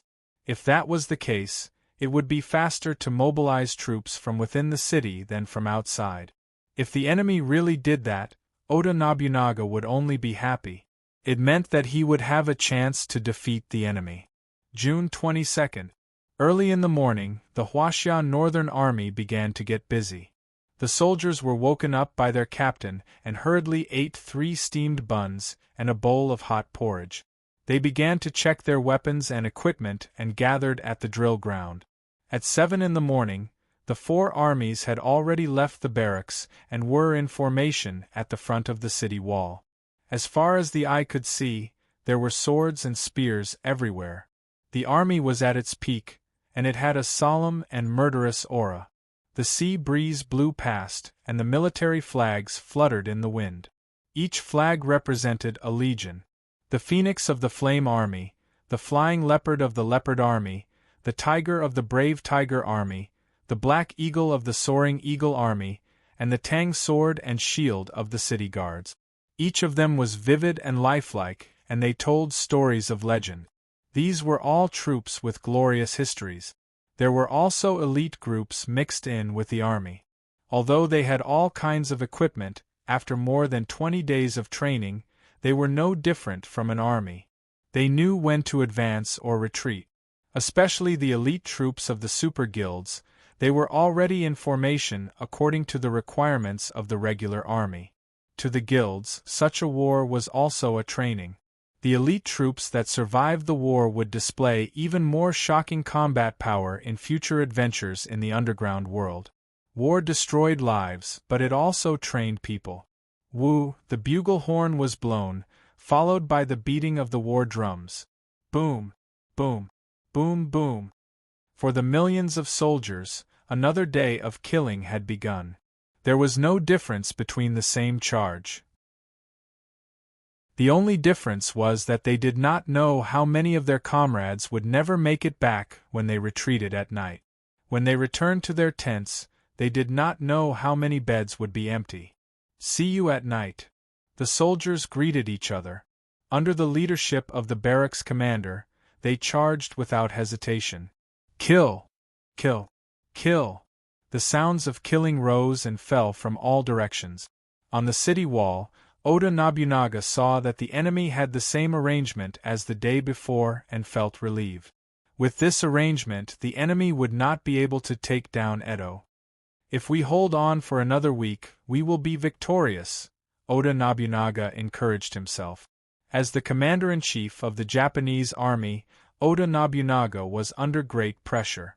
When he thought about how the city would be destroyed, he could not sleep at night. The enemy's strength was truly terrifying. To be able to fight such a high-quality siege battle with only a considerable number of troops, throughout history, there were not many people who could do this. Soldier Immortal Han Exian lived up to his name. Of course, the soldiers of the Huaxia Expeditionary Force were also very motivated. Edo will be defended. Oda Nobunaga's gaze was resolute as he turned to patrol the other city walls. Wherever Oda Nobunaga went, the surrounding soldiers would look at him with admiration. It was evident that Oda Nobunaga had unparalleled prestige in the Japanese army. This made Oda Nobunaga feel like he was treading on thin ice. 9am East Barrack. Last night, Ouyang Shua had secretly moved from the north to this barrack. His purpose was obvious. Seeing that the siege battle had entered a rhythm and the Japanese garrison was successfully restrained, Han Exian said respectfully, "Your Majesty, we can begin." Ouyang Shua nodded and said, "Let's go outside." The group rode their horses to the outskirts of the barrack. Any further and they would be on the battlefield. Ouyang Shua stood still and opened the National War page in the status panel.